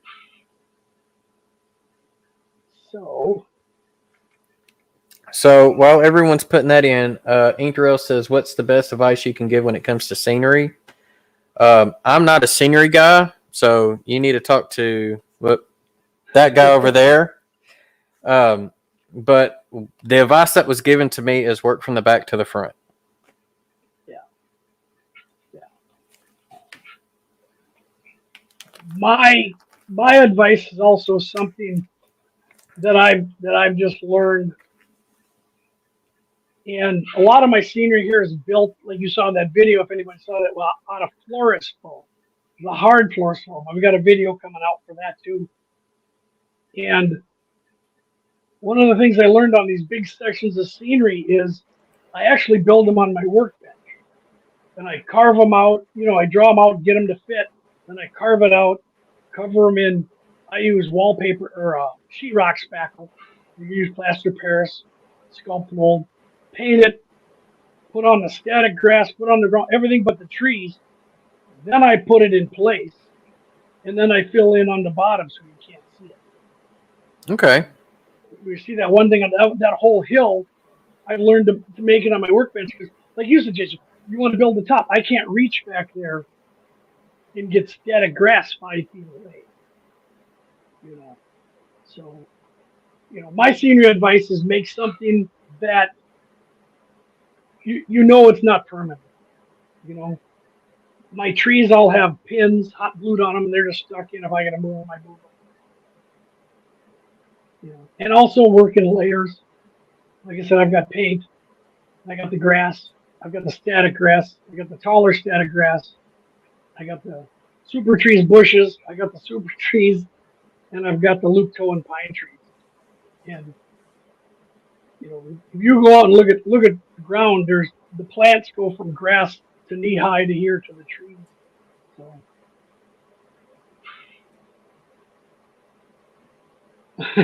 He wins again. Yeah. I'm a new guy in the house. So, all right. So we got that now. Okay, how many we got entered? 24. We got 35 in the stream. So 2K TWOK. Yep. Hashtag TWOK. Twok. Yep, because I see Mark from M&M Rails hopped in here as well. I guess. Yeah. Their show finished up. Yeah, they were on the show before this, weren't they? Yes. Heath wants to know, how many blades of grass do you have on your layout? He can count those when he comes over to get his gift certificate. His second gift certificate. He's probably going to have to. You're probably going to put like a cot in there because it's probably going to take him several weeks. Yeah, if he brings his fiance and the dog, my wife would like that. She'd like to see the dog. We don't have one right now. We talk about it all the time. But you can borrow my 2 dogs. He counted on the last video. Yes. Oh, I got the. I think he made that number up. No, Sparky would never. Okay, we got 24 entries. Any no dogs. Uh, anybody else? Yeah, I know. Yeah, look at what Mystic said. Yeah, not as many. Wow. Or my head. That's right. I need the static grasp. Yeah. Have we had a YouTube live beard contest yet? Are you still waiting that, or some other guys? No, I think I'm beat by a couple of people. James over at Boulder Creek, his is just a tad bit longer, and I think Artie at Austin America, I think he's the winner. Him or Lynn McCurdy. Lynn's has got some pretty long beard too. Lynn's doing good. I know Andy shaved his off. So, all right, I think we're at the max. So, good luck, everyone, except for you, Heath. So, and he's in there too. I saw it pop up. Yeah, he wins it. I'm telling you. Hey, Pappy. Pappy. Try goggling. You got to try goggling on my list? Yeah, Pappy. There we go. And just FYI, Ron Moen messaged me, so I got to get with you after tonight's show. All right. Congrats, Pappy. So Heath asked me what came first, the Real Railroads or HO. HO came. HO was absolutely probably in high school. My father and I collected Lionel, and then I just wanted something. After reading magazines and reading, for my generation, the B&O story and Railroad Model Craftsman, I'm like, okay, time for the Lionel to go. I want this. And so I've got a friend. He doesn't get to play model trains a lot because he is a Amtrak engineer, and so he does the Texas Eagle between either Little Rock and St. Louis or Little Rock and San Antonio, I think. And of course, when the Texas Eagle comes into Little Rock, whether it's northbound or southbound, it's after midnight or 3 o'clock in the morning. So his hours are all messed up to begin with. But one of the things that he told another guy when we were at the hobby shop a few months ago is, because he's wanting to get to work for the railroad too, he said you have to think of, as a kid or someone that doesn't work for the railroad, this is a hobby, this is a toy. But as soon as you transition and start working for the railroad, now you're changing your hobby to a career. Right. So. Right. And you have to separate the two, where I use the prototype for this to get the feel of some of the things you see. Right. The ties off to the side and the material yard and the rip track and the coloration of the track and where the rust is and things. So I pull on that too. So.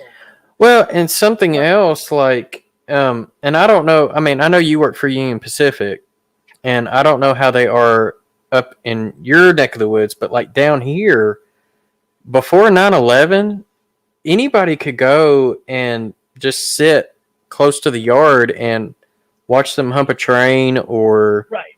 You could actually go down there and get an idea what a yard looks like. Now, UP go for a ride. Yeah, and UP police are like very, I don't know, anal retentive about people getting near the yard. Like, right.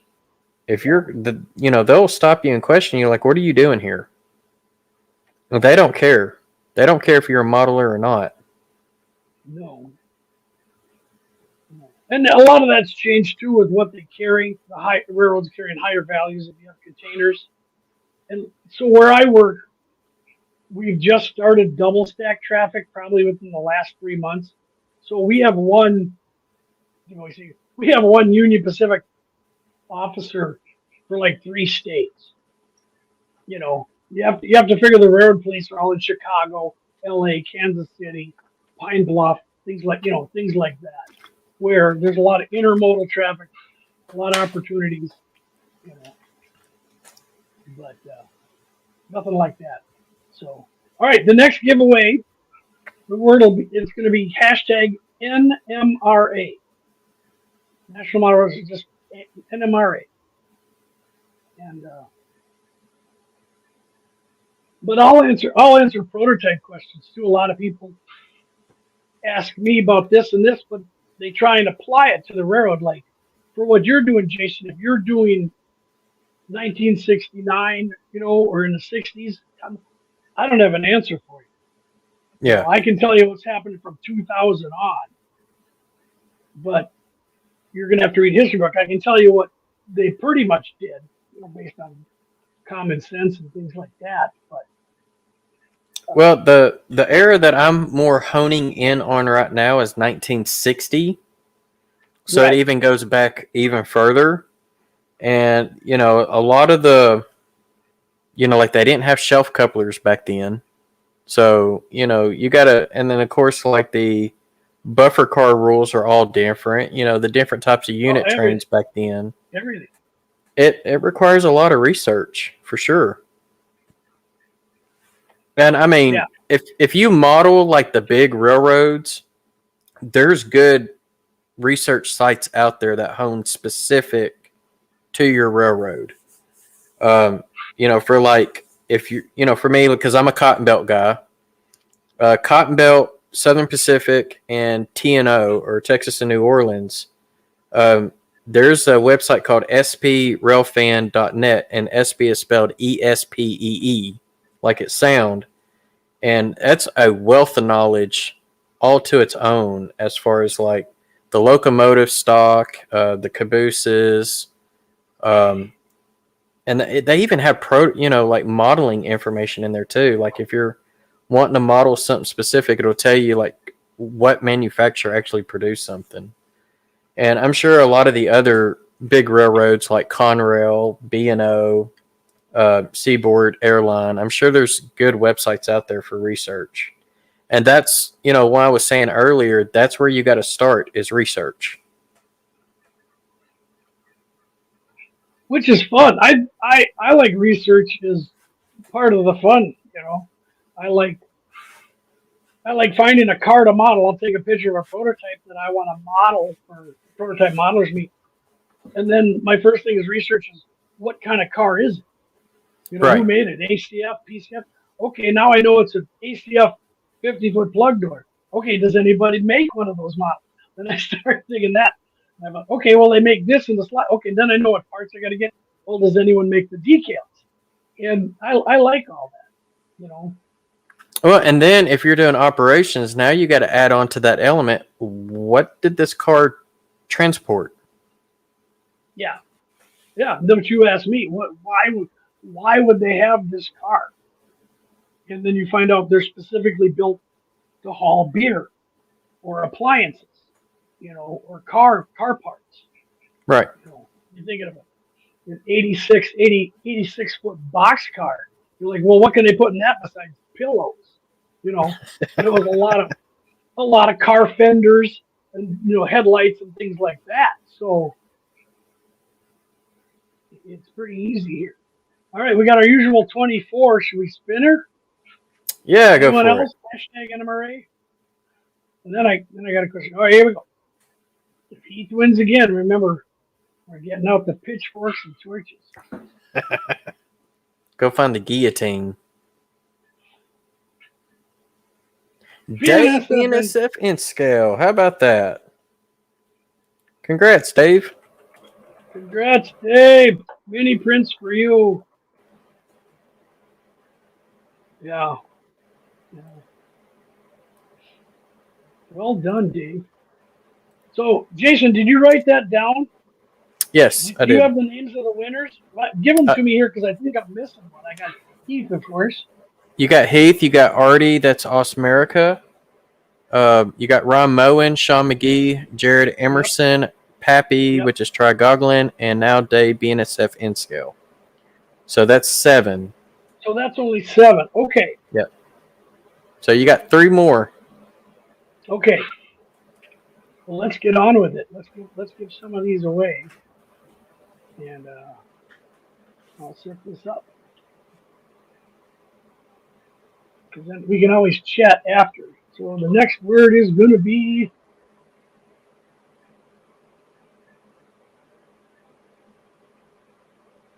250K. How many views? Okay.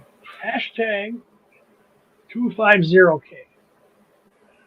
Hillbilly, what part of the service? I was in the Marine Corps.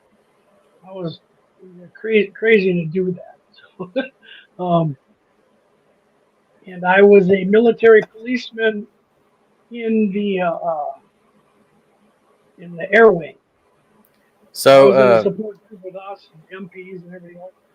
so Heath saying the reason why you feel like you're off one is because you forgot his second win. Oh, that's right. There's winner. Real fans winner. Sparky, you're a winner every time. So. Thank you. You're welcome. All right, 250K.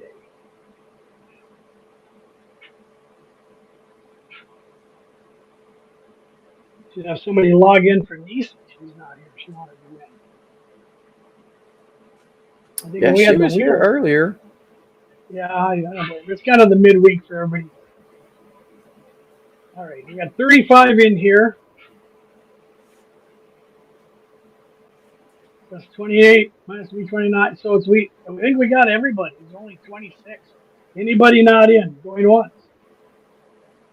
Going twice. Humanity Junction entered again. Okay.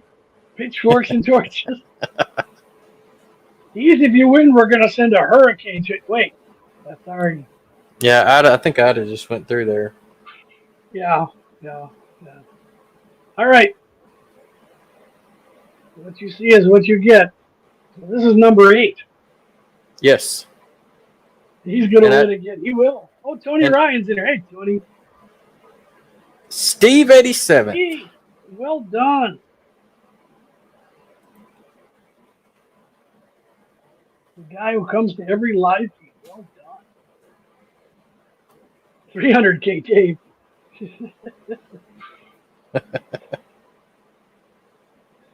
Well done. All right. Congrats, Steve. And that's a good question, John. Very good question. What did John ask? So it's Mystic Southern Railway. He wants to know, what aspect of railroading do you need to learn more about or get better at?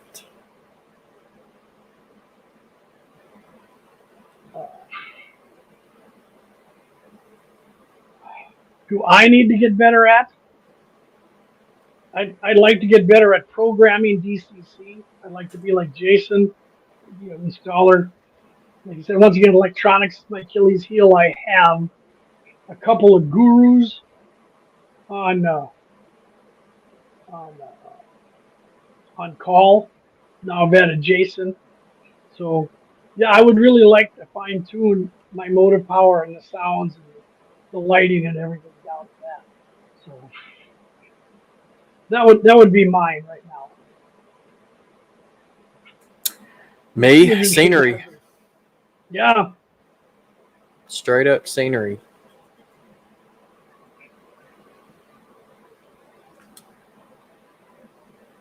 Yep.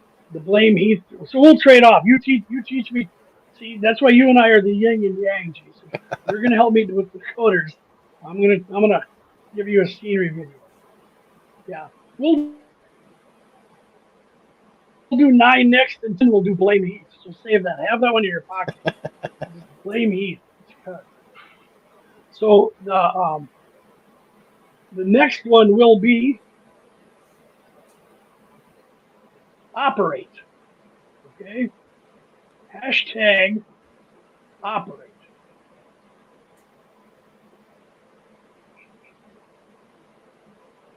And we'll get the drawings done, and then you can chatter. I can show you the layout and everything else. I want to be done in 2 hours. But yeah, scenery is scenery is intimidating to a lot of people, Jason. I get that a lot because I'll have to admit, to me, creating water was very intimidating. I watched so many videos on guys that made water. What saved me actually was Luke Towan. And not because he's so good at it, but that he messed up and actually showed how he messed up. Because he had like a foam diorama, Right. made a base on there, used the 2-part epoxy, poured this beautiful river. Well, the 2-part epoxy used creates heat and just melted his foam diorama. And he had the guts to show that. Oh, So he yeah. redid it and then made the base of the river a lot thicker, which taught me I have to do that. I've used, I think I used Mod Podge, but I did like 5 coats. And I made just to make sure everything was sealed because I didn't want what happened to Luke happen to me. I'm like, if that guy wrecks stuff, I haven't got a chance. And it's a good thing he did it to like a small module or diorama and not to the full-fledged layout. Right. And do you feel, see, that's what I feel people are scared, not scared, but they're reluctant to do is test scenery on a small diorama. And that goes for everything. I have got some good friends that are reluctant to weather their models. I agree. You don't know what you're doing, that $300 Rapido engine, whatever, why dirty it up? But why can't you go to the train show and pick up the $5 engine, that's the same color and go at it? If you wreck it, you wreck it. Right. Primer it and paint the color again. Now let's try the oils. Now let's try it. And, and that's what I think is like practice on a disposable module. Practice on the dollar freight cars from the flea market. Well, and the other thing you mentioned was layers. Yeah. Working layers. That's been the key to this. Because the trees in the back were made by my grandchildren. My wife has a wonderful video of them making trees with popping in the garage, but they're background trees. Right. So they're on a bamboo skewer with furnace filter cut to size. White rain hairspray and ground full.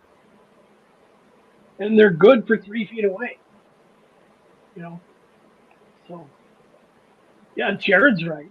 Tyco Blue Box are good for doing that. So all right, let's draw.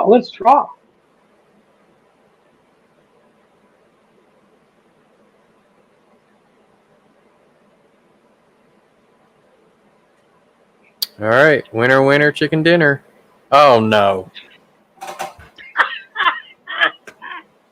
Boot him out. Just boot him out. That's why he wanted me to do this instead of the wheel. See, the wheel would have touched him. Oh. You guys better let him have it in the comments. You better let him have it in the comments. Yeah, y'all better get literally the pitchforks and the rakes and whatever else you need to get after him. Put him over the coals. Hey, Roy Eltham won. Roy. San Diego, he's going to get some of those beach people and the boats.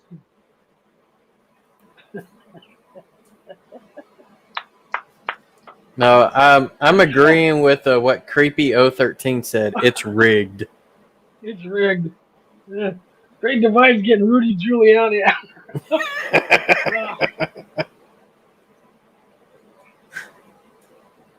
Oh, look at this. Now he congratulates you, Roy. Now. That's so sad. So rigged by Heath. Mm-mm-mm.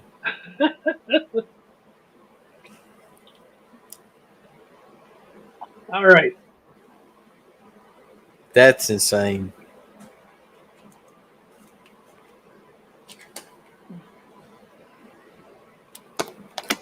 So here we go. We all know what the last one is. Yep, blame Heath. Blame Heath. Hashtag. You got me even wearing this button. I should take off the button. Who suggested we use this ring system? I want a screenshot of that. Yeah, you spent 2 hours explaining it to me, like like that guy from Perry the Platypus, back there. Wants to be the most evil guy in the tri-state area. So. That's hilarious. That is. I think somebody asked, "What do we like, N scale or HO?" And I'm a fan of both. I just like HO because it offers more of what I wanted: the Alco engines, or cars, or docks, things like that. But I'm a fan of. I'm a fan of almost any layout. I appreciate what Dackman and Crossed Anchors even did with Tri-Rail. I think that's impressive. You're having fun. I like it. But for me, I'm an HO guy. Yeah, same here. You ever done N scale? Okay. You ever done N scale? Well, my son, and that's as close right. That's as close as I'm going to get. But I mean, it's fun because now we're able to take a layout to the train shows and just show people what we can do with it. And of course, the way that I designed his layout is so that way he can either run it by himself or we can hook it up to other modules and run it. So, and he enjoys doing that. He had a blast at the train show a few weekends ago. But no, I need to make him a split rock car. Yeah. Yeah. With these fat fingers, man, it's so hard to work on in scale. So hard. The comment I have up there from Tony Ryan, that excuse doesn't handle. Tony Ryan's almost 7 feet tall. My friend out in Oregon. Well, and I will tell you, I think he does have an N scale split rock car. And the other thing is like decoder installations in N scale is not easy. Not by any means. What do you use for a speaker? I've always wanted. Are there iPhone speakers that small or little cubes? I've got one right here. Let's see if I can find the right door.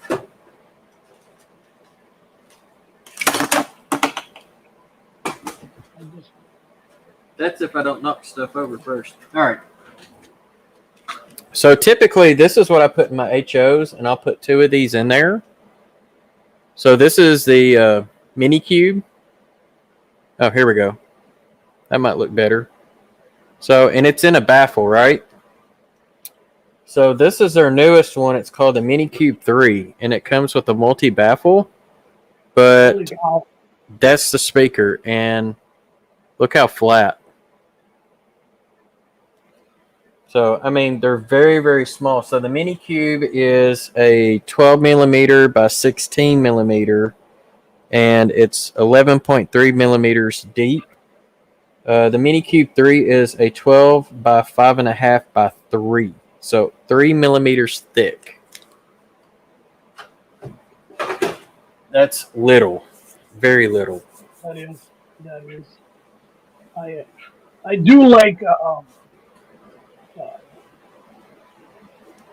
I do like the N-Scale Freemo. I'm in a Freemo group, and the N-Scale guys do so much more than us HO guys. N-Scale is great when you've got the space. If you want like a killer layout, you could do so much more with N.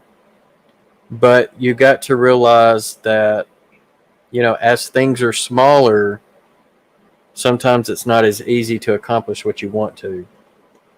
And I was asked which one's harder, N or Z. Z is definitely harder than N. The smaller it gets, the harder it gets. I'll say this, there's the problem I have when people say you can do so much more in N than HO. If I was in N scale, I would get an HO scale track plan and build it to that. Where, to me, N scale, the advantage is you can have a longer train, but a lot of people still build the same layout for each town is 5 feet apart. Right. You know, if I was in Inskill, I'd have a city with operations, this and this, and then the nice long run to show off this long train, and then the next town, you know. But even in N-scale, if they have a 4x8, it seems that we're going to fill up every square inch with track, no matter what scale. You know. So. Yeah, absolutely, and that's why I said, like, you know, I mean, N is theoretically right at half a HO. So if you're going to have 4 towns, you know, like for me, I'm having 4 cities on this layout. If I was to do it in N, I would still use 4 cities. I'm not going to try to double it to 8. And that's to get that's the right way. Bigger and better scenic breaks because it's more prototypical. So that's what I mean by you can do that much more with N scale. Yeah. And I think that's, to me, that's what N scale the advantage is. If you're going to run longer trains, then, like you said, keep the same layout, but make it N scale. Right. Well, and then the other thing you got to look at is the more you try to cram in, especially if you're doing operations, that's the more locomotives and rolling stock you got to have to supply your customers' needs. Yeah. And I'm telling you, like right now, it all adds up quick. It adds up so quick. Yeah, it adds up so quick. And you know, Caboose 121. And this is the thing about building the right size layout. And if you dream of that big layout with the track right, make it in a section where you can build what you can and operate. Absolutely. You know? And then when the money or finances or time improve, now I can add the next town, and you're not going to lose it. Yeah, section it out. So, like, some people will try to build all their bench work at once, and then lay all their track at once, and then do all their scenery at once. Here, for what I'm doing is I'm going wall to wall to wall. So I'm doing track, electrical, scenery, and then once I feel like that section is finished, then I'll move to the next wall and continue it. Yeah, I would suggest even, you know, getting the track and electrical and run it before the scene. Ballast is highly overrated. All right, we're gonna draw, and William has said if he shows up as the winner again, he's gonna get mini prints to send us all a mini Heath. We're gonna scan Heath and make HO and N-scale voodoo dolls out of it. So, so I gotta say something funny about the voodoo doll. Yeah. Mystic Southern Railway, who's actually around somewhere in Louisiana, close to New Orleans. He actually mentioned something about he wanted a piece of my beard so he could make a voodoo doll. And I told him, I said, you need to make one of Heath. You know, he doesn't have as much hair, so it'd be easier. So I don't know if Mystic is still in here or not, but I had to share that. That was funny. Yep. I think if they can do a Lionel, we can scan a Heath somehow. I think that's the next thing we should do. Oh, absolutely. Oh, that's a good question. That's a good one. Let's do the drawing. Everybody in. This is last chance. Going. All right, here we go. Number 10.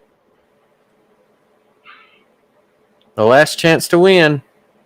Oh, I saw your name just go there. Oh, Andy Dortch.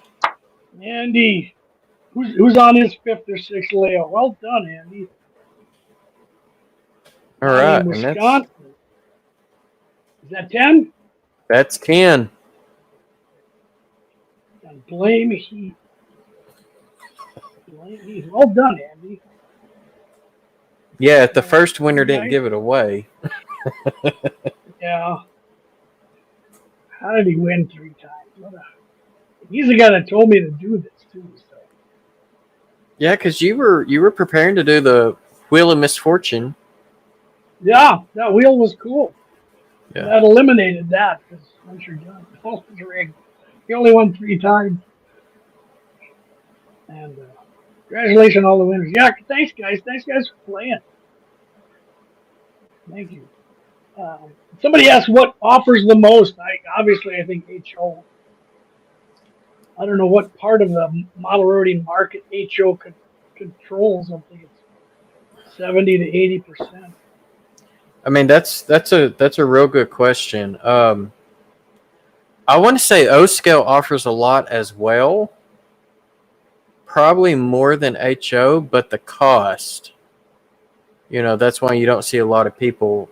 That's why a lot of people go to HO and N scales because that cost is so much, easier on the upfront end. Right. One thing I was told is when you look at it building a layout, for a given space, when you go to a bigger scale, your upfront cost is going to be higher. Where in smaller scales, your upfront cost is going to be lower. But by the time you get everything put in there, your long-term cost, no matter the scale, is going to be about the same. Yeah. Wood's the same. The wire's the same. Yeah. The scenery's the same. And Tim's leaving. Everybody's jumping up. I don't blame you. That's why I got it done. 2 hours. It's been going over 2 hours. So if anyone wants to stay, we'll BS. I have no problem with yes or more. Thank you guys. Thank you all the winners. Thank you to my wonderful co-host. Well, thank you. Thank you for having me. Oh, thanks for being Keith, sorry about your teeth. Mr. Medical exams all week with a hurricane. Oof. And Tim, thanks you. Thanks, Mr. Tim. Graffiti. I appreciate it. If you guys haven't checked out They Make It Like That's channel for some hand-drawn graffiti. And look, Tim is legit when it comes to hand-drawn graffiti. Yeah. I might end up sending some of my stuff up to you just to let you fool with it. Yeah. For your 95, post-95 era.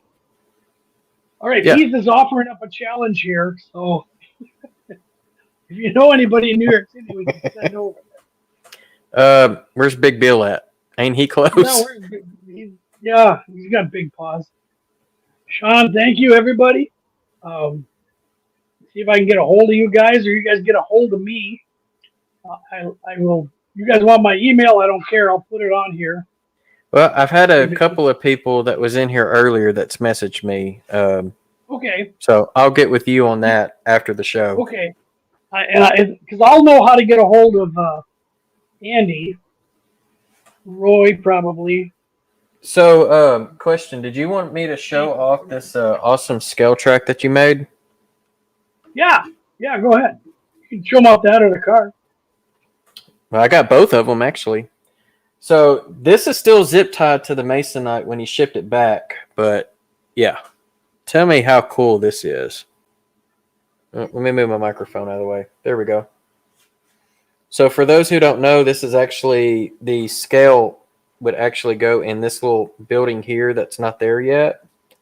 And the 2 pieces of rail that's the closest to the building is what would actually weigh the car. And then if they didn't need to weigh a car or a locomotive, they would just, go straight through. But the turnouts do move. So there you go. So this was the project that I contacted Thomas about after finding his article on MRH. So, and then he was kind enough to do it for me, which was awesome. Tim, I will definitely do that. I will definitely shoot you an email. I think Jason's been in contact with more of the winners than I have, but I'll find your channel and send you a note, or you guys even leave me a note on this video, and I have the list of names of Jason's, and we'll get you those mini Prince coupons. Pretty cool for $25 some. There we go.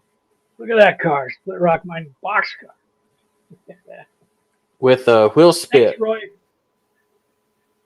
Wheel spit on the ends. The roof, you drum the roof. You get a little light weathering on there. I like how you weather the bottom too. Yeah. Yep. Cushion under frames. Great. Ooh, that silver is like very reflective with my light. It is, yeah. It's kind of tough to see in that camera with the light. Try But, emailing your boss. Like, okay, try. so yeah, I can't wait to get this on the layout. I'll have to swap out to my 76 era to run it, but that's okay. So I got to do the same thing with Joe Rader. He sent me a boxcar too, so that's Yeah. awesome. I'm getting these. So yeah, he doesn't understand. Why you can probably explain it to him one more time. And Well, it's hard to tell without the building on it. right, So basically, there's two rails or two sets of rails. So if the car goes through and it's just straight, nothing happens because you don't want to run the locomotive on the scale itself. It would actually break it. So as the locomotive comes through, they will go ahead and flick the points over so the car could take the diverging pair, which goes on the scale, and they can weigh the car and weigh a continuous train or a cut of cars at one time. Yeah. so there's two rails. There's actually four rails, but two of them are only on the scale. So it's like a switch without a frog. And the engine would go straight. They'd stop, throw the points, and the cars would go over the scale, and then the guy in the building would unlock it. You know, locomotive does not ride over the scale. Correct. Right. On my layout, the scale is a more modern one, where I modeled it after the one we have at work or had, which was on our switching lead, and it was about the length, a little longer than a boxcar, probably 70, 80 feet long. And there's a concrete basin with the scales, and the yardmaster, they could unlock it. And basically, you could use it, switch over, but then when they unlocked it, we'd pull the cars over it at 5 miles an hour, and it would weigh it. And the one we had was remote, so a light would come on. Mine does that too. A light comes on when the scale is active, and then it's got two yellow lights, and one starts blinking when it's weighing. And then when they're done, it stops weighing, it shuts off, and then locks it, and you can go back to switching over it on the lead. Yeah. Right. And the tracks is long enough, and the tracks aren't over far enough. They're basically a foot apart. So, pretty much any car can kind of take that. And I tried it out with the track I built for Jason. So, and Yep, and the reason I'm leaving it on the Masonite is so that way it doesn't get damaged until I get ready to put it in. Yeah. Yeah. That's why I put it on there to ship it. I'm like, when I ship switches I build for people, like Heath, I got his Z-scale ones going over there. I Masonite makes it nice. So, yo, Billy, thank you. And everybody else who's got to go. I don't know who else has a question. Takes you a few times. No, I think Heath, that's a legit question because you don't see scales anymore. No, they're very rare. Most of the time, if you see them, they will be at an industry, like that's scrap metal, or like a grain elevator, and a lot of times they'll have the scale where the car is getting filled or emptied. Yeah. So that's typically where you see the scales at. You don't see them in the yards much anymore.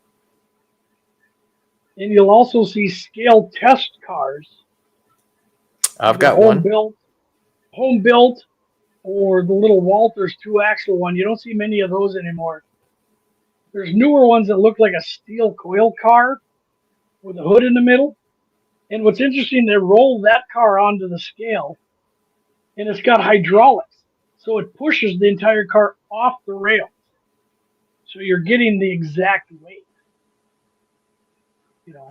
So the 2-axle one that you mentioned, I've actually seen one in the Pine Bluff yard several years ago. Yeah. So they still have them for operation. They're neat for operation. If you look at them, they got to be behind the caboose. Mm-hmm. They don't have air brakes because the air brakes, well, if they used them, would take the weight away. The weight of the brakes, the weight of the wheel, anything, anything like that. Yeah, they're not allowed to be in the middle of the train at all. They have to be at the very end, and that's because of a derail hazard. Because they don't have, it's just two axles. They don't have that pivoting truck. Right. And also some of them don't have airlines. Yeah. Never. No. They would, because there's no commodity. They're not shipping people by weight, unless that's Southwest Airlines maybe. But the scales would be for scrap yards,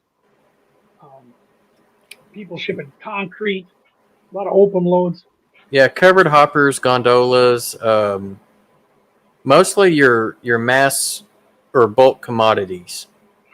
Flat cars would have them as well. Yeah. And I don't even think back in the day, like express refrigeration and express back boxcar, I don't think they ran those over scales either. they never reach their max tonnage. Where a hopper car with a coal or coke or something, they could overload it. Yeah. The scales are there not to charge people more. They're there to protect for safety. If you got a 70-ton car and the coal mine keeps putting 80 tons in there because they're getting a deal, it's going to wreck the car. It's going to derail. It's going to wear it out. So what you see on modern days, like the coke trains we haul from the refineries, technology's replaced it where the front end loaders that'll pick up a commodity and dump it in a car have a digital scale. These guys driving these big cats, as soon as they scoop it up in the cab, it says this. So the guy knows if he's got to put 100 tons in that car, they're pretty darn close. Another place you would typically see them would be on a hump yard. So that way the brake retarders would know how much pressure to apply to get that car slowed down to speed. Exactly. Yeah. Because they're all computer controlled, squeezing the wheel.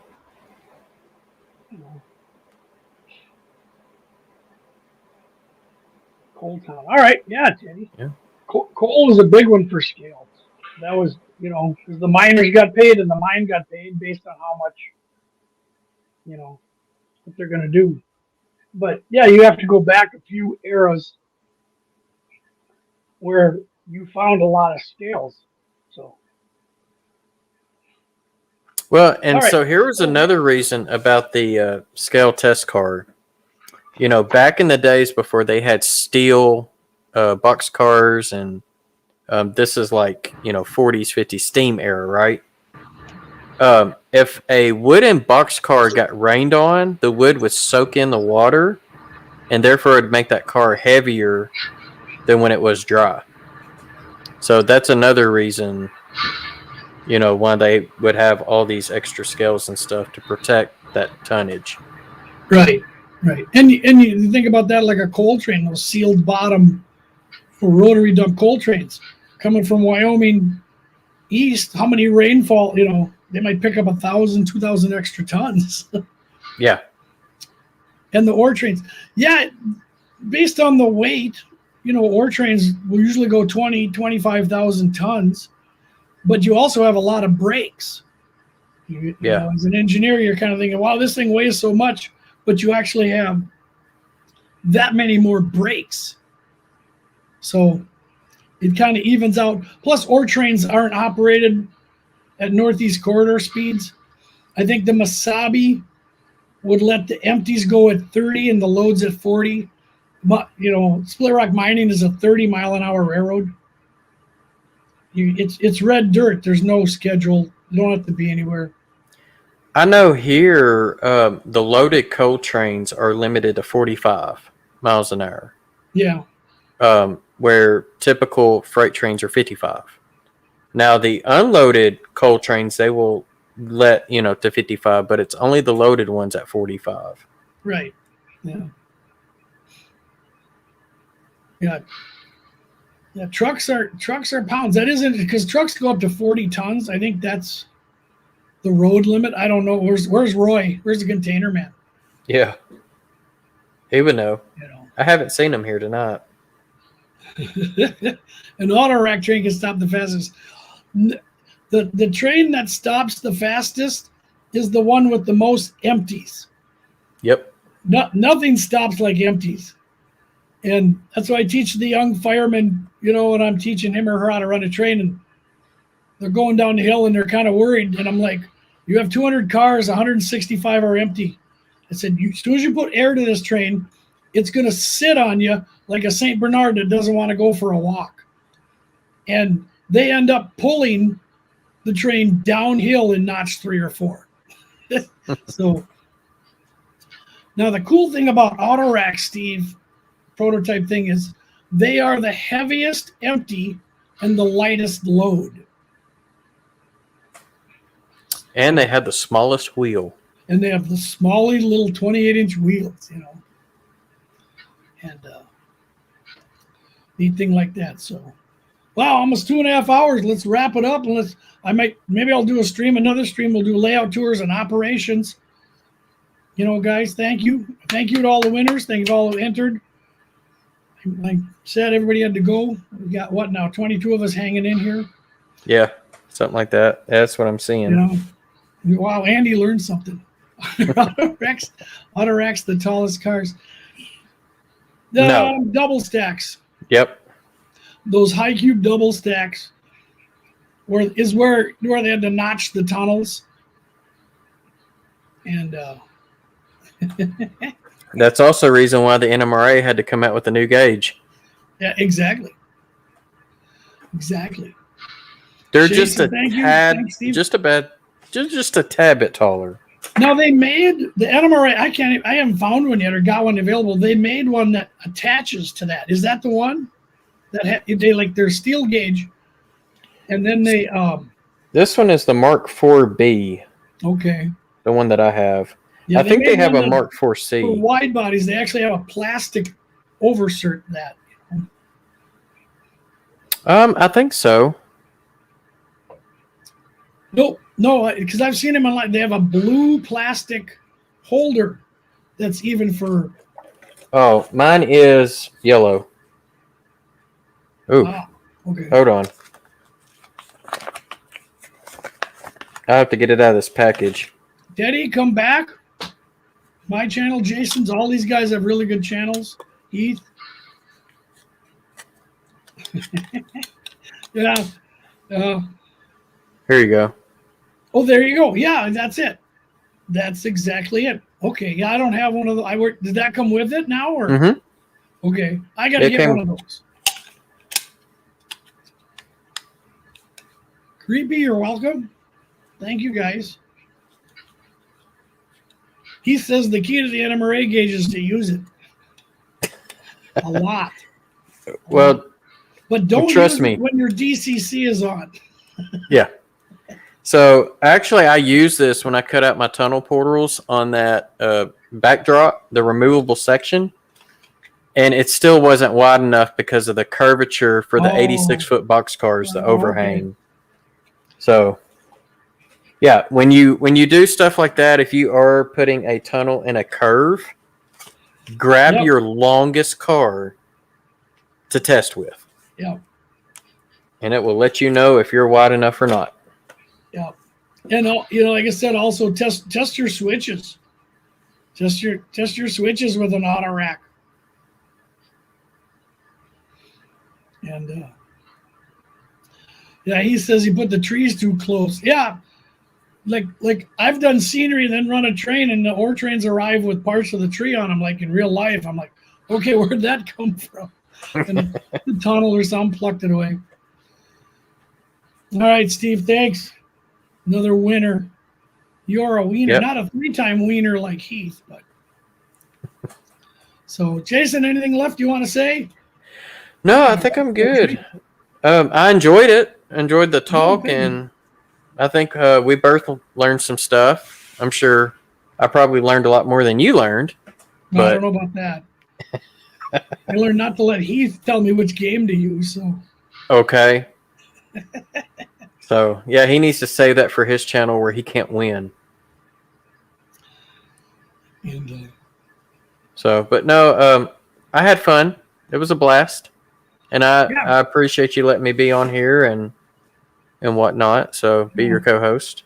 we'll do this again. We'll do operations because everyone asked me, about operations. So you and I and a couple other people should show our different things.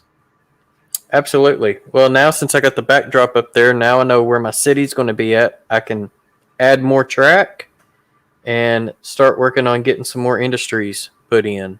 Yes. So Yes. operations really isn't that fun when you're only switching out one box car. No. So No. But it makes it easier for some of the guys. So. yeah. So All right. Good night, everyone. Thank you. Thank you. I will. Jason and I will coordinate and get to these winners your gift certificate. And I would love if you showed us what you bought when you get it painted up and see your Bigfoot. Call him Heath 3 boxes of pigeons and rats.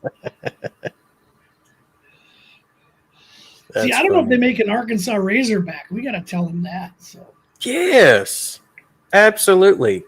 I would so put that on my layout somewhere. I think that's what they need, and even just a big hog to put at a barbecue place.